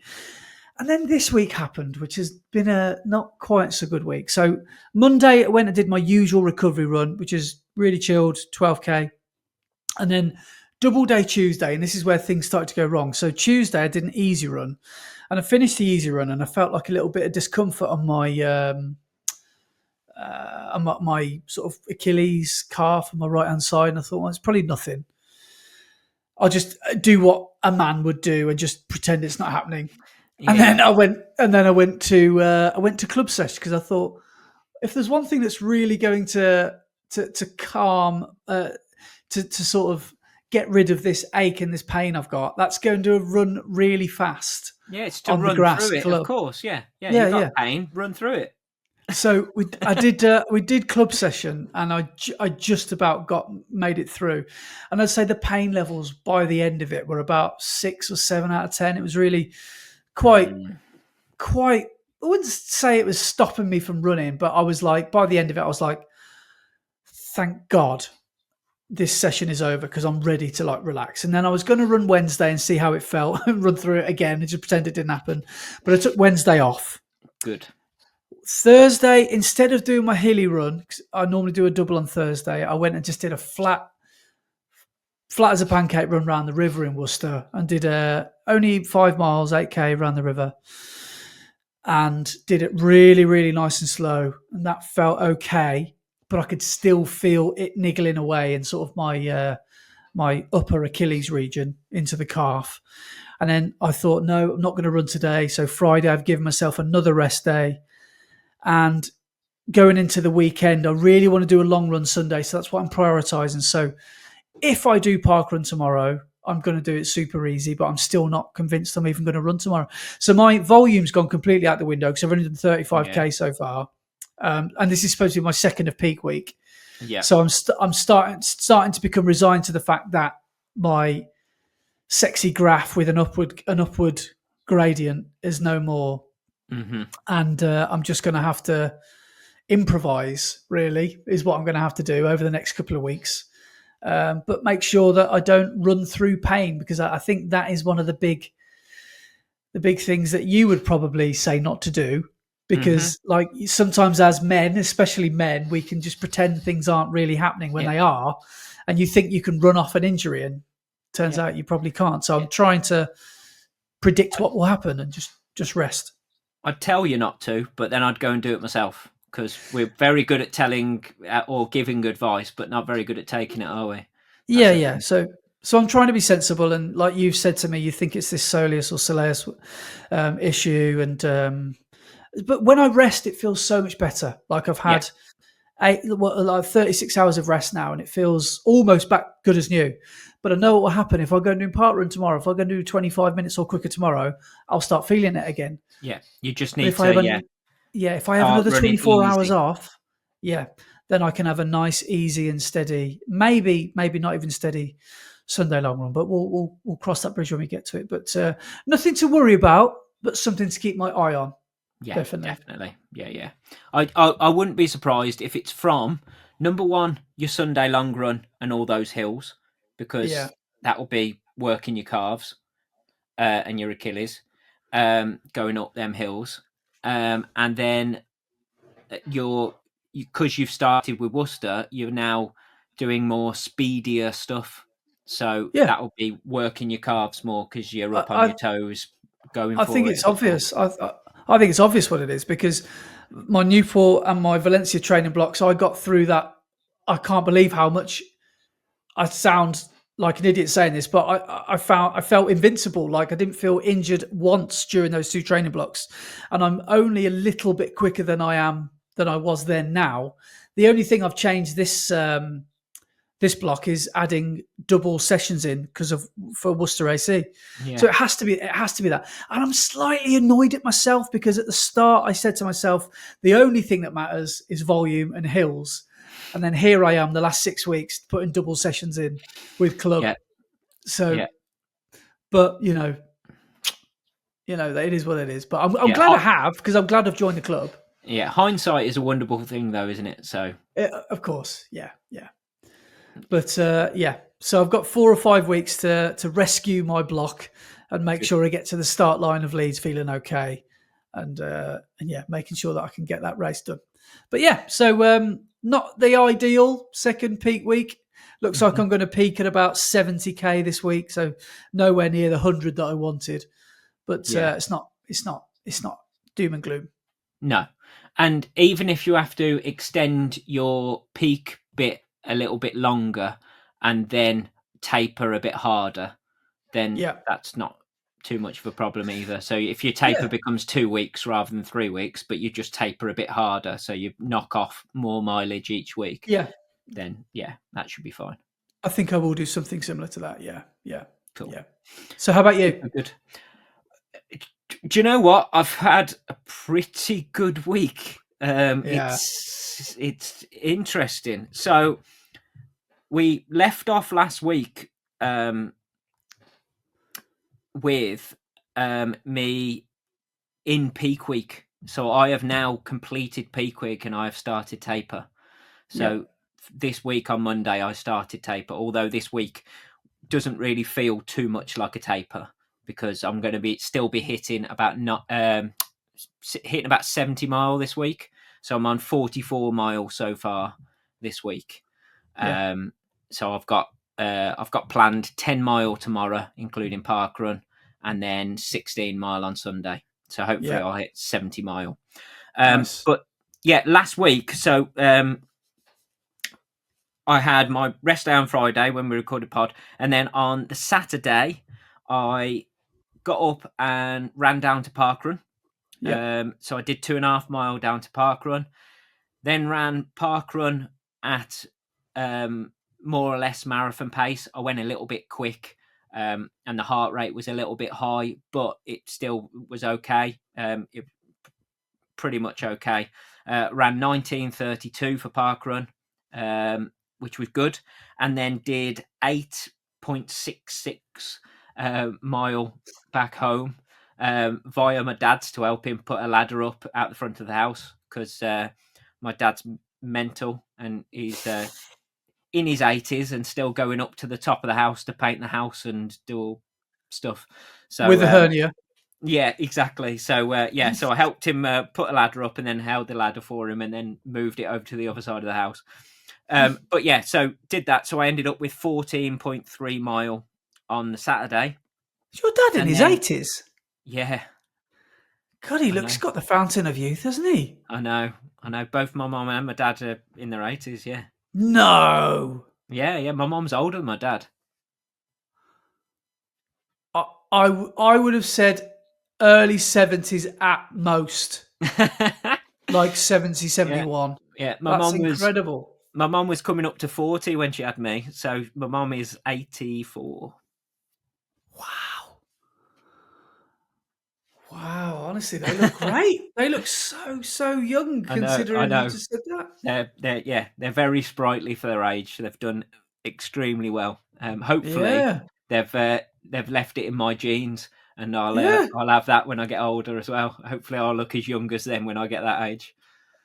Not only do they look young, though, they're really young thinking as well. Like, they're always filming you, and they're always like when you do your races and stuff, and they're always things that you don't think an 84-year-old person would be able to do. Exactly. Yeah, I know.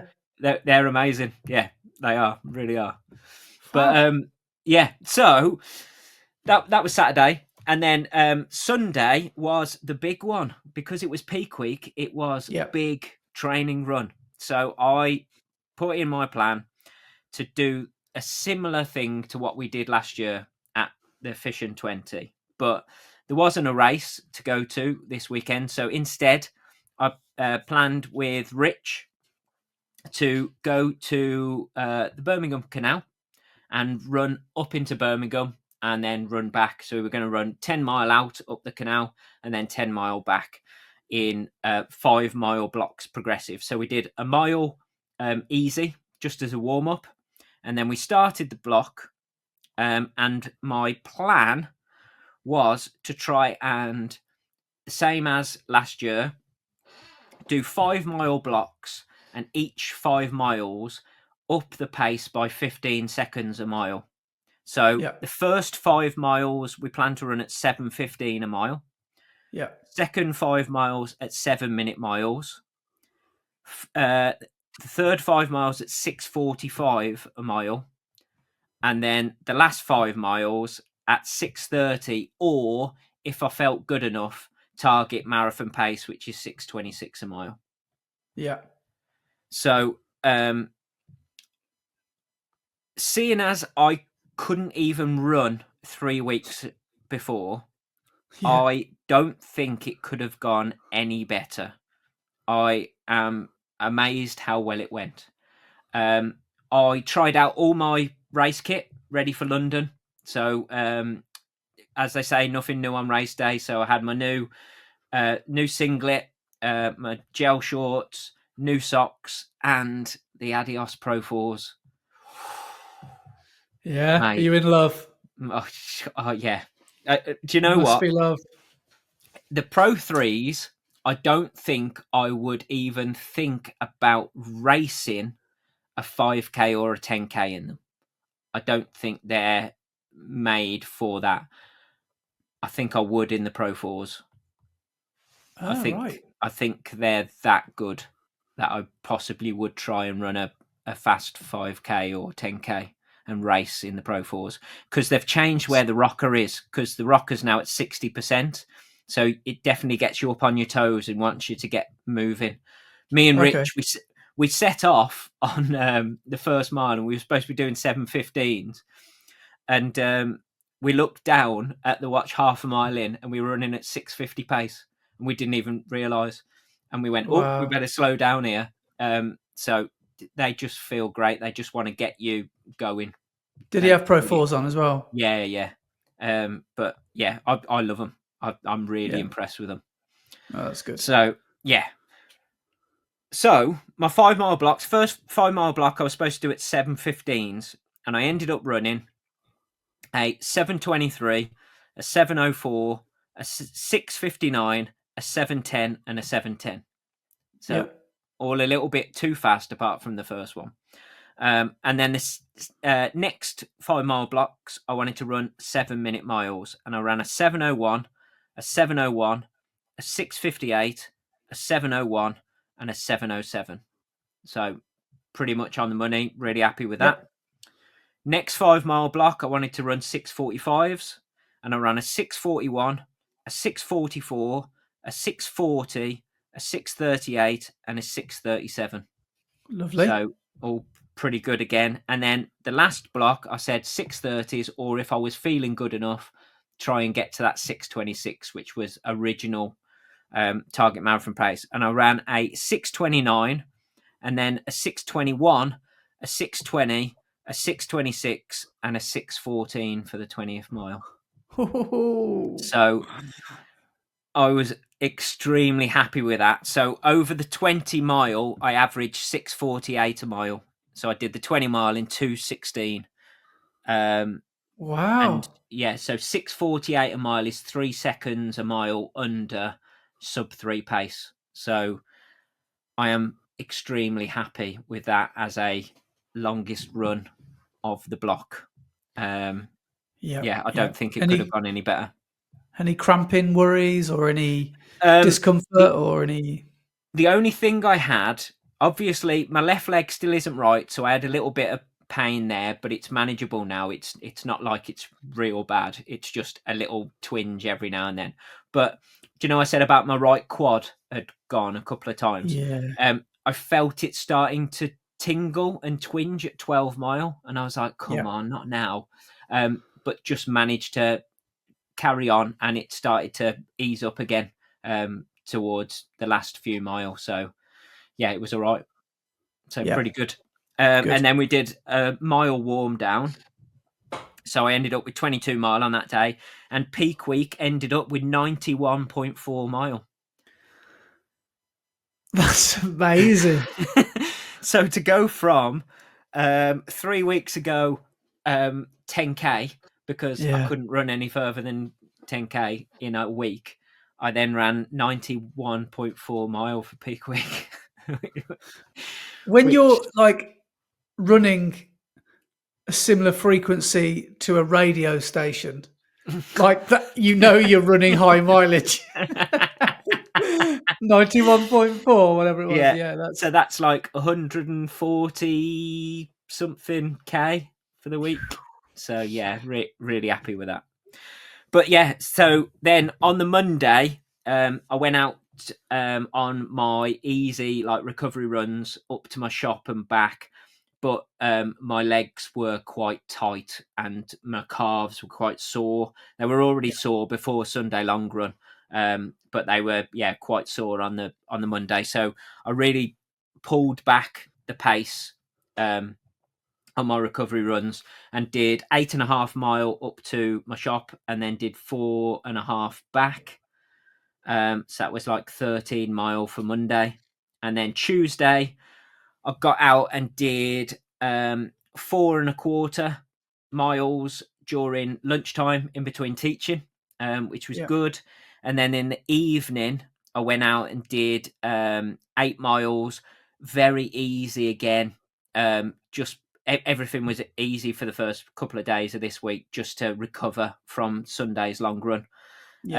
And then went down to the gym, did 30 minutes on cross trainer, and then did 2.25 miles home. So that was 14.5 mile for the Tuesday. And then yesterday, I managed to get out in at lunchtime, just after midday. I did 8 miles, but I did 2 miles easy, and then did 6 miles steady. So around 7:15s for that 6 mile, and it felt pretty good. Calves felt quite a lot better. Still not 100%, but a lot better. And then yesterday evening, I managed to get out and do my first sort of session for weeks and weeks and weeks.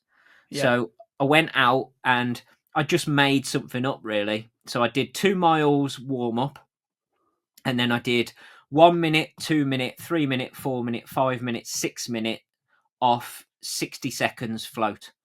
So progressive like length of effort.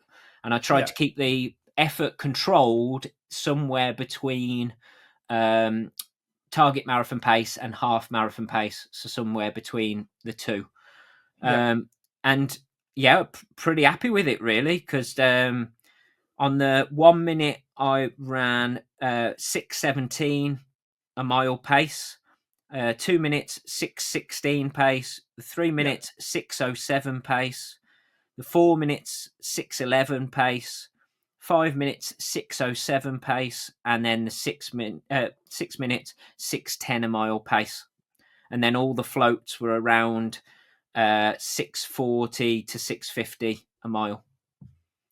Nice.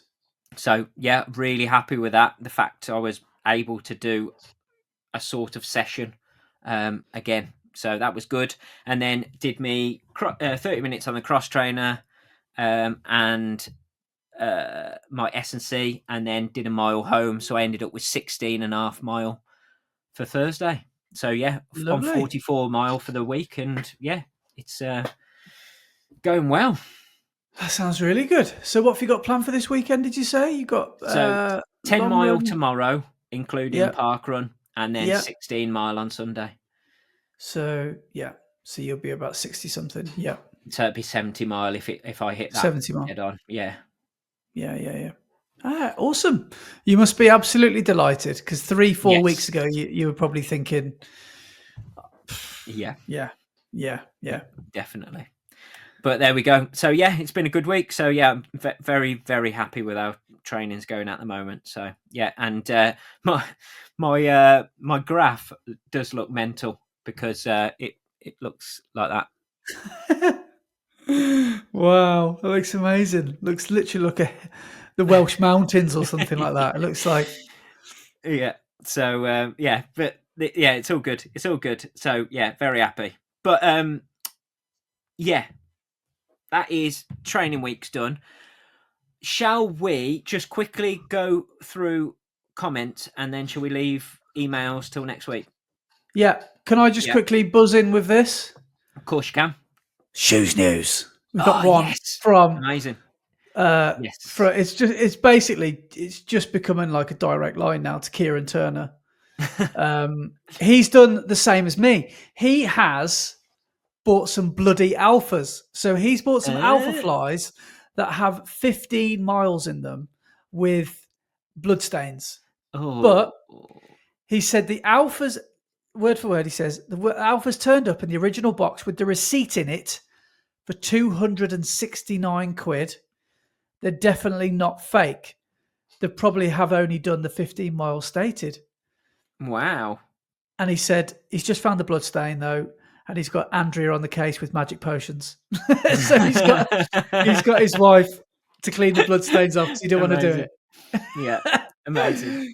So yeah, looking forward to how he gets on with. But he is training for Endure 24 basically, and he's just bought some alpha flies. So, yeah, and it's like the perfect training shoe for a 24-hour ultra marathon.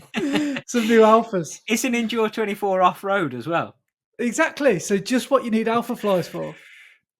But I can't remember how much he paid for those alphas. I think he got them for about 70 quid. But if anybody wants a bargain, get in touch with Kieran Turner, because I don't know how he finds these bargains on Vinted. Yeah. But he's just like, yeah, I've just bought some alpha flies for like 4 quid or something like that. I was like, how have you done this? He's just bought all sorts. He's bought like he buys like all sorts of pieces of kit. So yeah, he's very. Here he is. A picture of his alpha flies here. He's got them in white. I can't remember if they're alpha fly ones. They might be. Can you see them? They're white. They look pretty cool. Yeah. They look pretty sexy, and he circled the bloodstain. Yeah, I think they might be out. Are they Alpha Fly 2s? I wouldn't be able to tell you that. I don't know, unless they were like a special edition ones or something. Because they don't look like ones, do they? But yeah, so that's today's shoes news. Very nice. Excellent. Excellent. Cheers, Kieran. So, on to comments. And the first comment is from Maverick Mike Runs. Yeah. And he says, all right, Mike. Yeah. He says, yes, a mention into my city of Norwich. Which I think of Norwich. Yes, up the Norwich. Yeah. And he says, try the Norwich 10K. Some okay elevation on that. Doing it again this year. My 7th one. Sold out within 2 or 3 hours this year. September the 7th. So we should try it, but we can't because it's sold out. So we might have to wait until 2026 to try that. Yeah, we'll just look at your Strava, Mike, and then we'll just copy it and come the week after. Yeah, but no, it sounds like a good one. So yeah, best of luck in September for that, Mike. Good luck, mate. Next comment is from Kieran Turner. He's back again. And he says, well done, chaps. Enjoyed that one. So much to dissect. I can't actually remember any of it. Might have to listen again and get back to you. But that's what comes with a 2.5 hour pod. Next one is from Richard Woolley. And he says, great show as always, guys. Adidas trainer question incoming. I'm starting to dip my toe into the Adidas range after a few years of Hockers and Brooks, and he's put a couple of Zs to say how boring they are. However, my lack of knowledge / research, I accidentally bought the SL2 instead of the Evo SLs. What's your opinion on the SL2, and more importantly, how can they fit into my rotation? Currently got the Boston 12, the Saucony Speed 4, random Nike Streak Fly, terrible shoe, in 10K training till July, and then Worcester Half Marathon and Amsterdam Marathon. Last question, what would your perfect Adidas rotation be? Cheers, guys. Is that Rich? Rich Woolley. Yeah. Rich Woolley, yeah, cool. So the SL2, is very different to the Evo SL. I absolutely loved my pair of SL2s, and I used them as a replacement for my Boston 12s, basically. But I would say they are slightly different from the Boston 12 as well. I'd say the Boston 12s are a bit more poppy because they've got the rods in them. The SL2s I used as a session shoe to go to all of the B&R sessions. So all of my road sessions I did in them, so efforts and everything. And I also used them as my long run shoe and went out and did my Sunday long runs in them. And I thought they were fantastic for everything. So yeah, I think they will fit in with your Bostons, because if you use your Bostons for your more effort based sessions and your more thresholdy type runs, that would be good. And then use your SLs for more of like your tempo and your long run stuff, I would say. Yeah. But I think perfect rotation. I think you've got to have a Takumi Sen in there, haven't you? Yes, definitely. Adidas, starting from the bottom up, what would you have as your recovery and easy day? So I currently have the Adidas Supernova Prima as my easy recovery day shoe, which is the slightly more racy version of the Supernova Rise. Right. So what's the difference between that and the Rise then? Do you say it's more lower stack or something? Or no, it's a slightly higher stack, but in the forefoot, and the rocker is slightly changed, so you can get a bit more speed out of them if you want to. Yeah. So let's go for tempo shoe then. SL Evo SLs. Tempo shoe, I'd go Evo SL. Yeah, I'm really loving running tempo in those. Yeah, marathon pace in the SLs. Session shoe for like intervals. Yeah. See, I'm looking forward to trying out my Adios 9s, which I haven't run in yet. My Lightning McQueens. But I did buy those to use on the track, so I'd possibly go Boston's for a session shoe, because they perform really well. Yeah. And then race day shoes. Yeah. You've got to go with the Takumis for 5 to 10k. Yeah. That's still my favourite shoe ever. Yeah. And then obviously the Pro 4s for race day for the longer stuff. Yeah. Have you still got your trail shoes? What have you got for trails, just in case anyone's interested in an Adidas trail shoe? I've got a pair of Agravic Flow, I think, and a pair of Agravic Speed, but they're a couple of years old now, so they use the old formation of Light Strike. And my easier trail shoes, they've got Boost in them. That shows how old they are. They're Light Strike and Boost, whereas now they're all Light Strike 2 and Light Strike Pro, aren't they? So if anybody listening wants to have a little practice with some Terex, some trail shoes, look at the brand of races called Mavericks and book yourself onto a Maverick race. In fact, no, I think you'd have to. You can't just turn up and put them on. You'd need to actually be in the race. I'm doing the race, honestly, mate. Yeah, honestly. And you can run the race. You just use your shoes as a deposit, a bit like that pub in Belgium I went to. Yeah. And then you can run the race in a pair of their trail shoes. So they're all, wicked. some decent different ranges of the shoes, like the comfort shoes or the speed shoes, plated shoes, and So have a look at Maverick races. Yeah, nice. Yeah, I am tempted by a pair of the new Terex Agravic shoes, just to get out on the trails, maybe over summer. Cool. So yeah, still need to take up the Malverns. Still need to get you up the Verns. I hope that's not a euphemism. Still, that sounds take you up the Malverns. I need to get you up the Verns. I'd love to take you up the Malverns.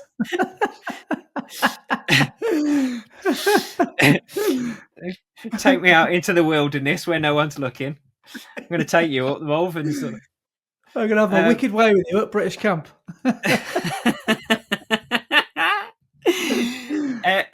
Anyway, the last comment is from Hember Runner, which is Matt Hember. The month of Matt Hember. We mentioned last week from Dave's comment, and he has said, "Wow, a whole month named after me." Unfortunately, it looks like my reign at the top is over, as my weekly distance is not really increasing this block. I'm running Copenhagen on the same day as Leeds. I found that although I went to Valencia last year feeling the best I have ever done after a block where I built up to 151k, I got to race day and hit the wall hard around 29k and ended up running a 3:15 after being on pace for sub 3 until then. So this time I'm trying to recreate the block I had where I ran my PB of 3:01 in Amsterdam in 2023. The year before, I'm the guy in the floral vest that holds up the woo as he crosses the line in his video. Okay. But like you guys, I am self-coached and pretty much making it up as I go. So who knows what race day will be like. Right.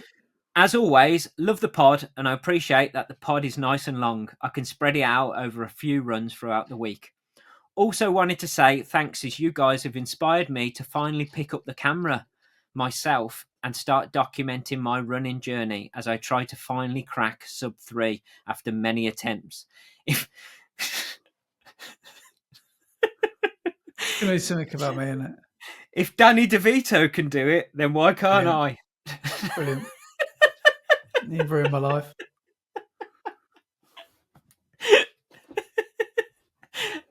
Amazing. Thanks for that, Matt. And I look forward to seeing. I look forward to seeing your videos in your journey towards your sub 3, and hopefully it will be Copenhagen when you make your sub 3 debut. Fingers crossed. But 3:01 in Amsterdam, if you can follow that block the same, but slightly reduce the mileage so you're not as fatigued, fingers crossed it's on. And you've just got to I think with running and with running races, how we want to obviously keep progressing. The beauty of this all is it's one big experiment, isn't it? Each training block you do, each 16 weeks of your life, each 4-month, portion of your year is like a big experiment, and you see what works and what doesn't. And when you go on to the next one, you think, well, I won't do that again because I did this. Or yes, I will do that because that worked. It's funny how the high mileage, you think, well, that's a shoo-in to get you a faster time, but obviously not for you. So interesting how you learn and adapt, isn't it? If you refresh the comments, there's been one more that's just come in mid-podcast from the great 772. Yes, and I've also just noticed that there's one from the Woo, which didn't pop up to start off with, and it's now there. So anyway, the great 772 says, "It's great you're getting well again, Brett. Just wanted to ask, what's your thoughts on watch data? I feel recently I've put too much emphasis on the Coros base fitness. I've had to stop running for 4 days due to a back niggle, and I've just removed it from the Coros app home screen as I was getting too annoyed by it. It's falling faster than the US stock market at the moment. I've got my first half marathon this Sunday, and from now on, it's all about the feel and time on feet. Take care, guys." Yes, you can get so lost in the data, and the base fitness thing and trying to keep in the optimized training section, so your base fitness is going up, and the what do they call it, the load, what do they call it, hang on, the load impact, that changes. So if I show you my graph. So Yeah. your base fitness is the green line, the load impact is the blue, and then the one at the bottom is your area that your training is in. So whether Okay. it's optimized, maintaining, or you're starting to recover and you're in the performance zone for when you're racing. Yeah. And sometimes you can get very carried away with looking at the data. But if you've put in the training, then it's as you taper into the race, your base fitness is going to come down, but your actual base fitness isn't going down. It's just because you're not putting in as much effort because you're tapering. So Yeah. although your base fitness is coming down, don't worry about that because you've still got the fitness there.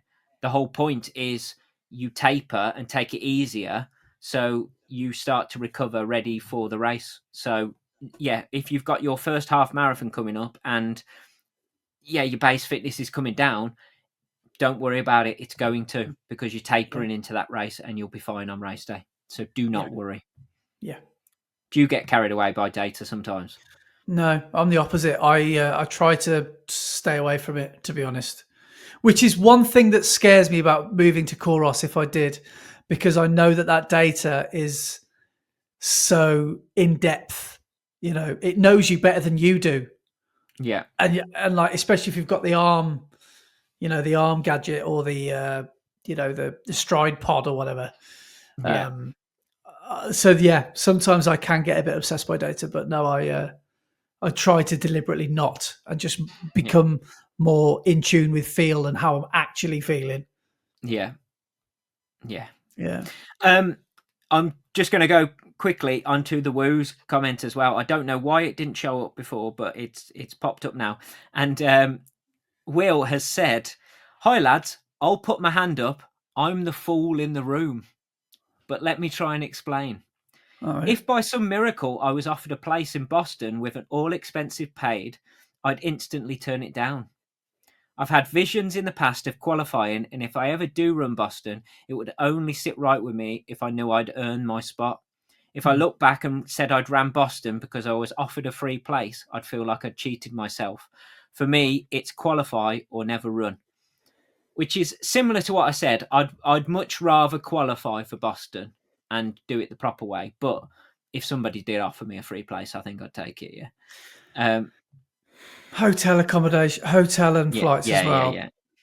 But he then goes on to say, "I've run many Boston qualifiers, and even now, with the faster standards, I still manage to run 5 minutes under for my age category. But I won't submit my time because I wouldn't be able to afford the trip anyway. Maybe one day. The only exception where I'd accept an all-expensive paid entry would be if I already had officially qualified and had my place confirmed. Then, yeah, paid hotels and travel would be amazing. Also, other events that require no qualification free place, I'm for it. But things like London, same issue, qualify, ballot, or never run.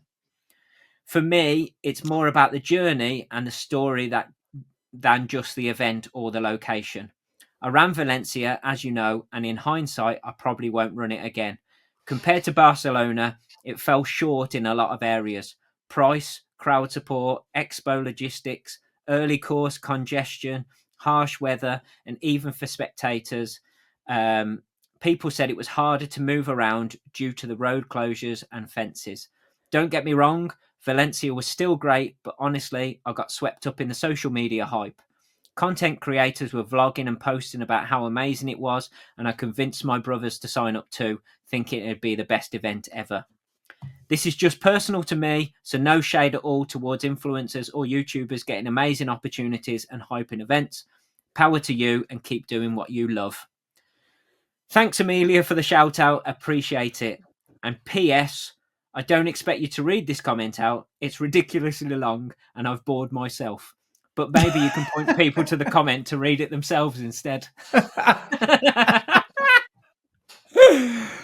No, not at all, Will. That was some really wise words there, and I like Yeah, that. I feel I similar do as about well. London as well, especially it's like a hometown. Yeah, Sorry, like if we're British or English, yeah, it's like it's maybe the pinnacle of racing within yeah, our British Isles, maybe. So yes, see, that's the thing. I ran London 5 times for charity, and it got harder and harder to raise the money. But I'd raised the money to go and run the race, so I felt like yes, I could go and run London because I've put in the hard work to raise that money for charity.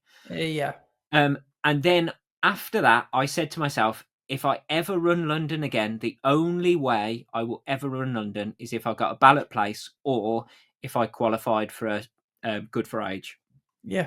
I wouldn't go any other reason, and I managed to do both this year. So yeah, I'm going. Yeah, well, that couldn't have worked out. That couldn't have solidified your, the stars aligning any better than it has, because not only did you get one, you got the other.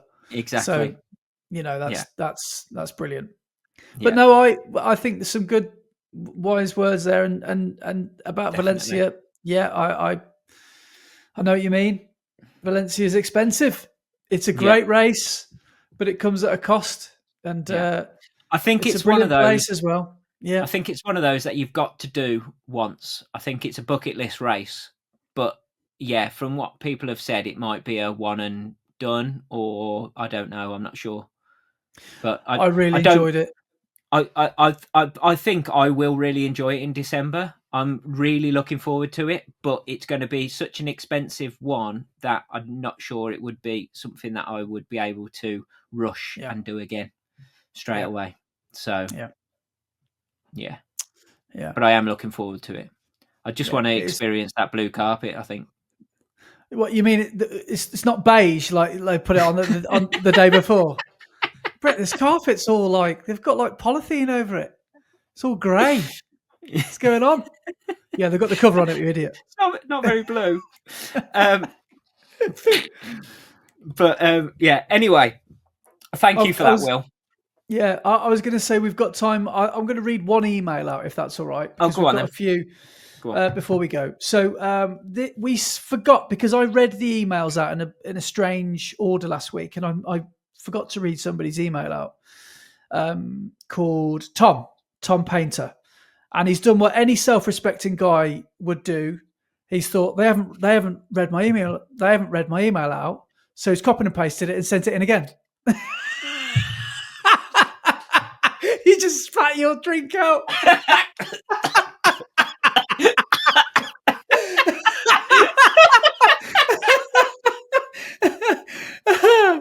Oh, that was brilliant.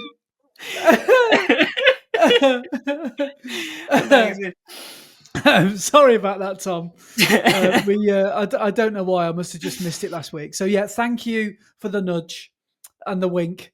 And here is your email. So it's the first marathon training question. Hi, Brett and Andy, loving the pod.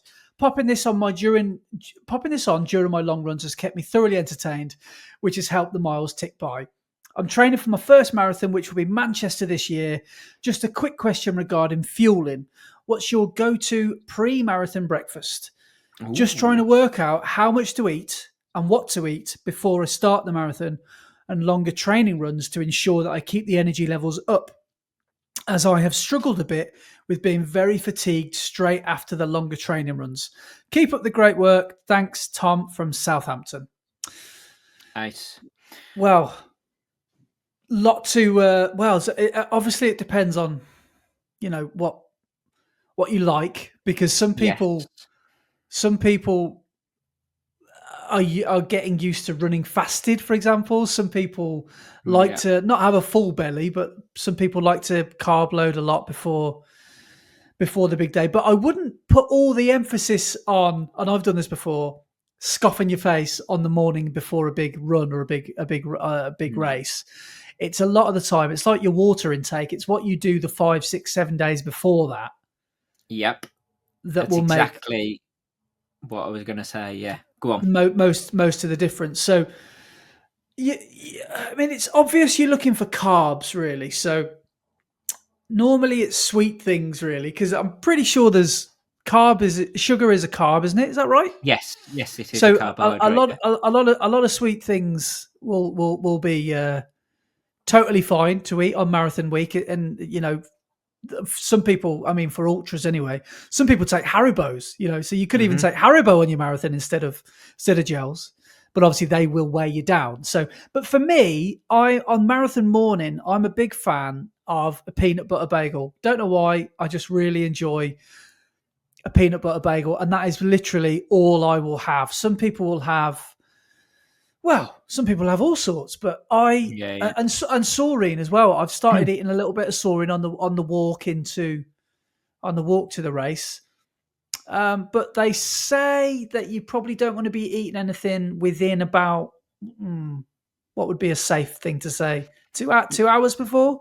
You want at least 2 to 3 hours Yeah, before the start of the race, because I would say closer to 3 hours. You want to have your breakfast before the start time, because you yeah, don't want to be digesting the food when you've started the race. You want to yeah, have fully digested it and actually taken it on.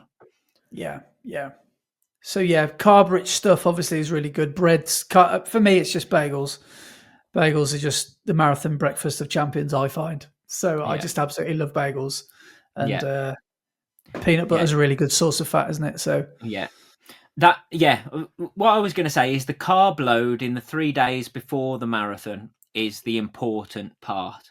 Getting the amount of carbs into your body that you need to fully fill up your glycogen stores is the important part. So focus on the days before rather than trying to do it on the morning of the race. All you really need for the morning of the race is to top up what you've burnt whilst you were sleeping. So a small breakfast will do. So I normally have a good evening meal full of carbs the night before and go to bed, and then wake up in the morning, and 3 hours before the start of the race, I have a couple of slices of malt loaf, a couple of slices of saurine malt loaf. And that's good for breakfast. And then on the way to the start line, I have a carb drink. So I use a carb drink powder from a company called Bulk, which is where I get my protein powders and stuff from. And it's got carbs and electrolytes in. So I mix up a bottle of that, like a 500 ml bottle, and I also put another electrolyte tablet in it as well. So on the way to the start line, I'm having fluids, electrolytes to help me take on that fluid, and the carbs in the drink as well. And because it's liquid forms of carbs, they're much easier to digest. So your stomach hasn't got to do any work to break down the food, the solid food, into like your glycogen. So you're just topping up the stores through liquid. And then on the start line, I'll take my first gel before we actually start. Well, first Voom bar before we actually start the race. So yeah. not much at all on the morning of the race. It's more about filling up those stores the few days before, the 3 days before. Yeah. Because really, you want to stand on that start line feeling a little bit full and feeling a little bit sluggish. Because if you stand on that start line feeling really sprightly and empty, like you're about to go and run off as fast as you can, you probably haven't got full glycogen stores. You want to feel a Yeah. little bit sluggish because you want a full body of energy that you can use up throughout the race, and then just top that up as you're going through the race. I've seen on Will's videos before. He swears by rice puddings, so just eating Yes. rice pudding out the tin. I have rice pudding in the evening before I go to Yeah, bed. That's my pudding. Yeah, it's amazing. really good source of carbs. Yeah, rice, obviously, rice dishes, pasta, obviously, is a huge one. Bagels, bread. Obviously, you've mentioned saurine malt loaf, which is really good because that's quite tasty and it's easy to carry. I even Yeah, took that in my suitcase to Valencia. Like that stuff it's really lightweight as well, so that is really really good stuff. And yeah, there's loads of stuff out there. So yeah, yeah, but just try yeah, and yeah. try and Don't do the go work the too few days heavy. before. Yeah, don't go Yeah, too heavy on the breakfast. Yeah, worry more about the few nights before. Yeah. yeah, yeah, yeah, But awesome. Thanks for that, Tom. Thanks for that question. yeah. That was a good one. Cheers, Tom. Awesome. So we just about have time for the Strava segment. And last week's leaderboard, in first place with 91.4 miles. It's your favourite radio DJ. Yeah, it was me. Somehow I have managed to top the leaderboard last week. Crazy, I know. Coming from nowhere to top the leaderboard is I'm quite pleased with that. Yeah, Well done, mate. That's pretty good. Pretty happy with that. In second place with 84.6 miles is friend of the podcast, Mack Ashworth. He's done it. Yeah, he's made his warm-ups public. That's what he's done. He has indeed. he has unhidden some miles to just pip into second place, because he was on 84.6 miles and on 84.1 mile, so half a mile less. In third place is Ryan Baker from Rayleigh Adventures. Basically, Ryan was bantering Mack this week, saying, third place is good, but, maybe you'll make it to second one day. Yeah, I just picked you to the post.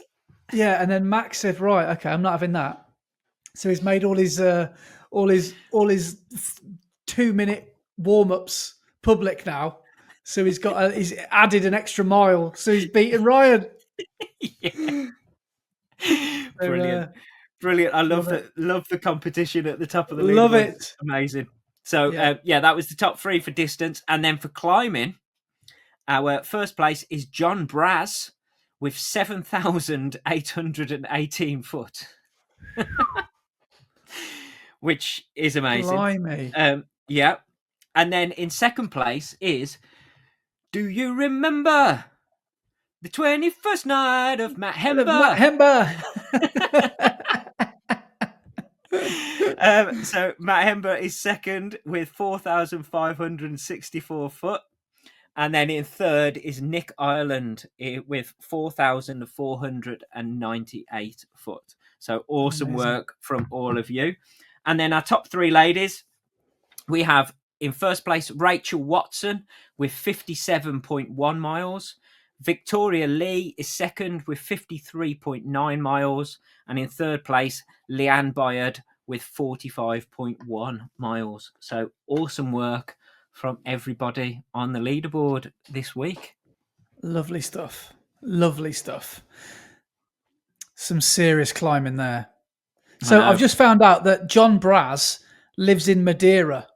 That's probably why he's done so well. Because I don't know if you've seen pictures of Madeira, but it looks like your Strava graph. Yeah.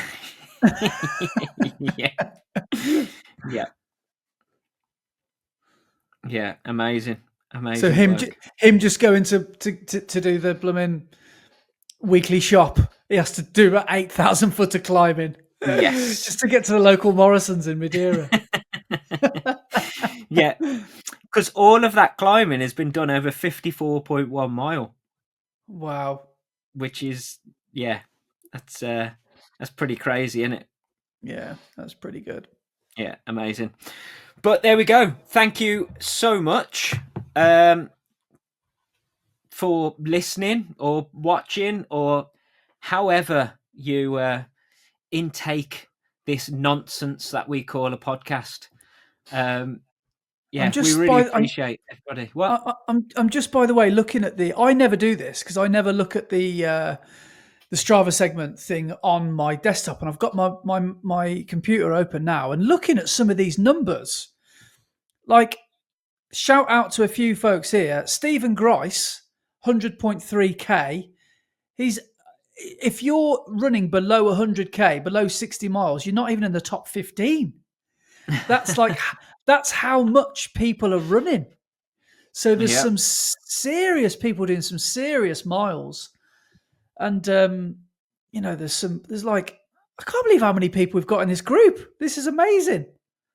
285 members. That's amazing. So please come and join our Strava group. Yes, definitely. And get involved. Come one, come all. Yeah, come and join the Strava group. running the red You line. never know. Yeah, You might be on the leaderboard in the top 3 one week. yeah. Maybe that could be your target for us to read your name out Yes, at the end of one podcast. yes. But yeah, thank you so much for listening, everybody. It's another bumper episode, 2 in a row. But what more do you expect from us two wafflers? But there we go. Yeah. Thank you so much, and we will see you again next week. Cheers, guys. See you, everybody. Bye.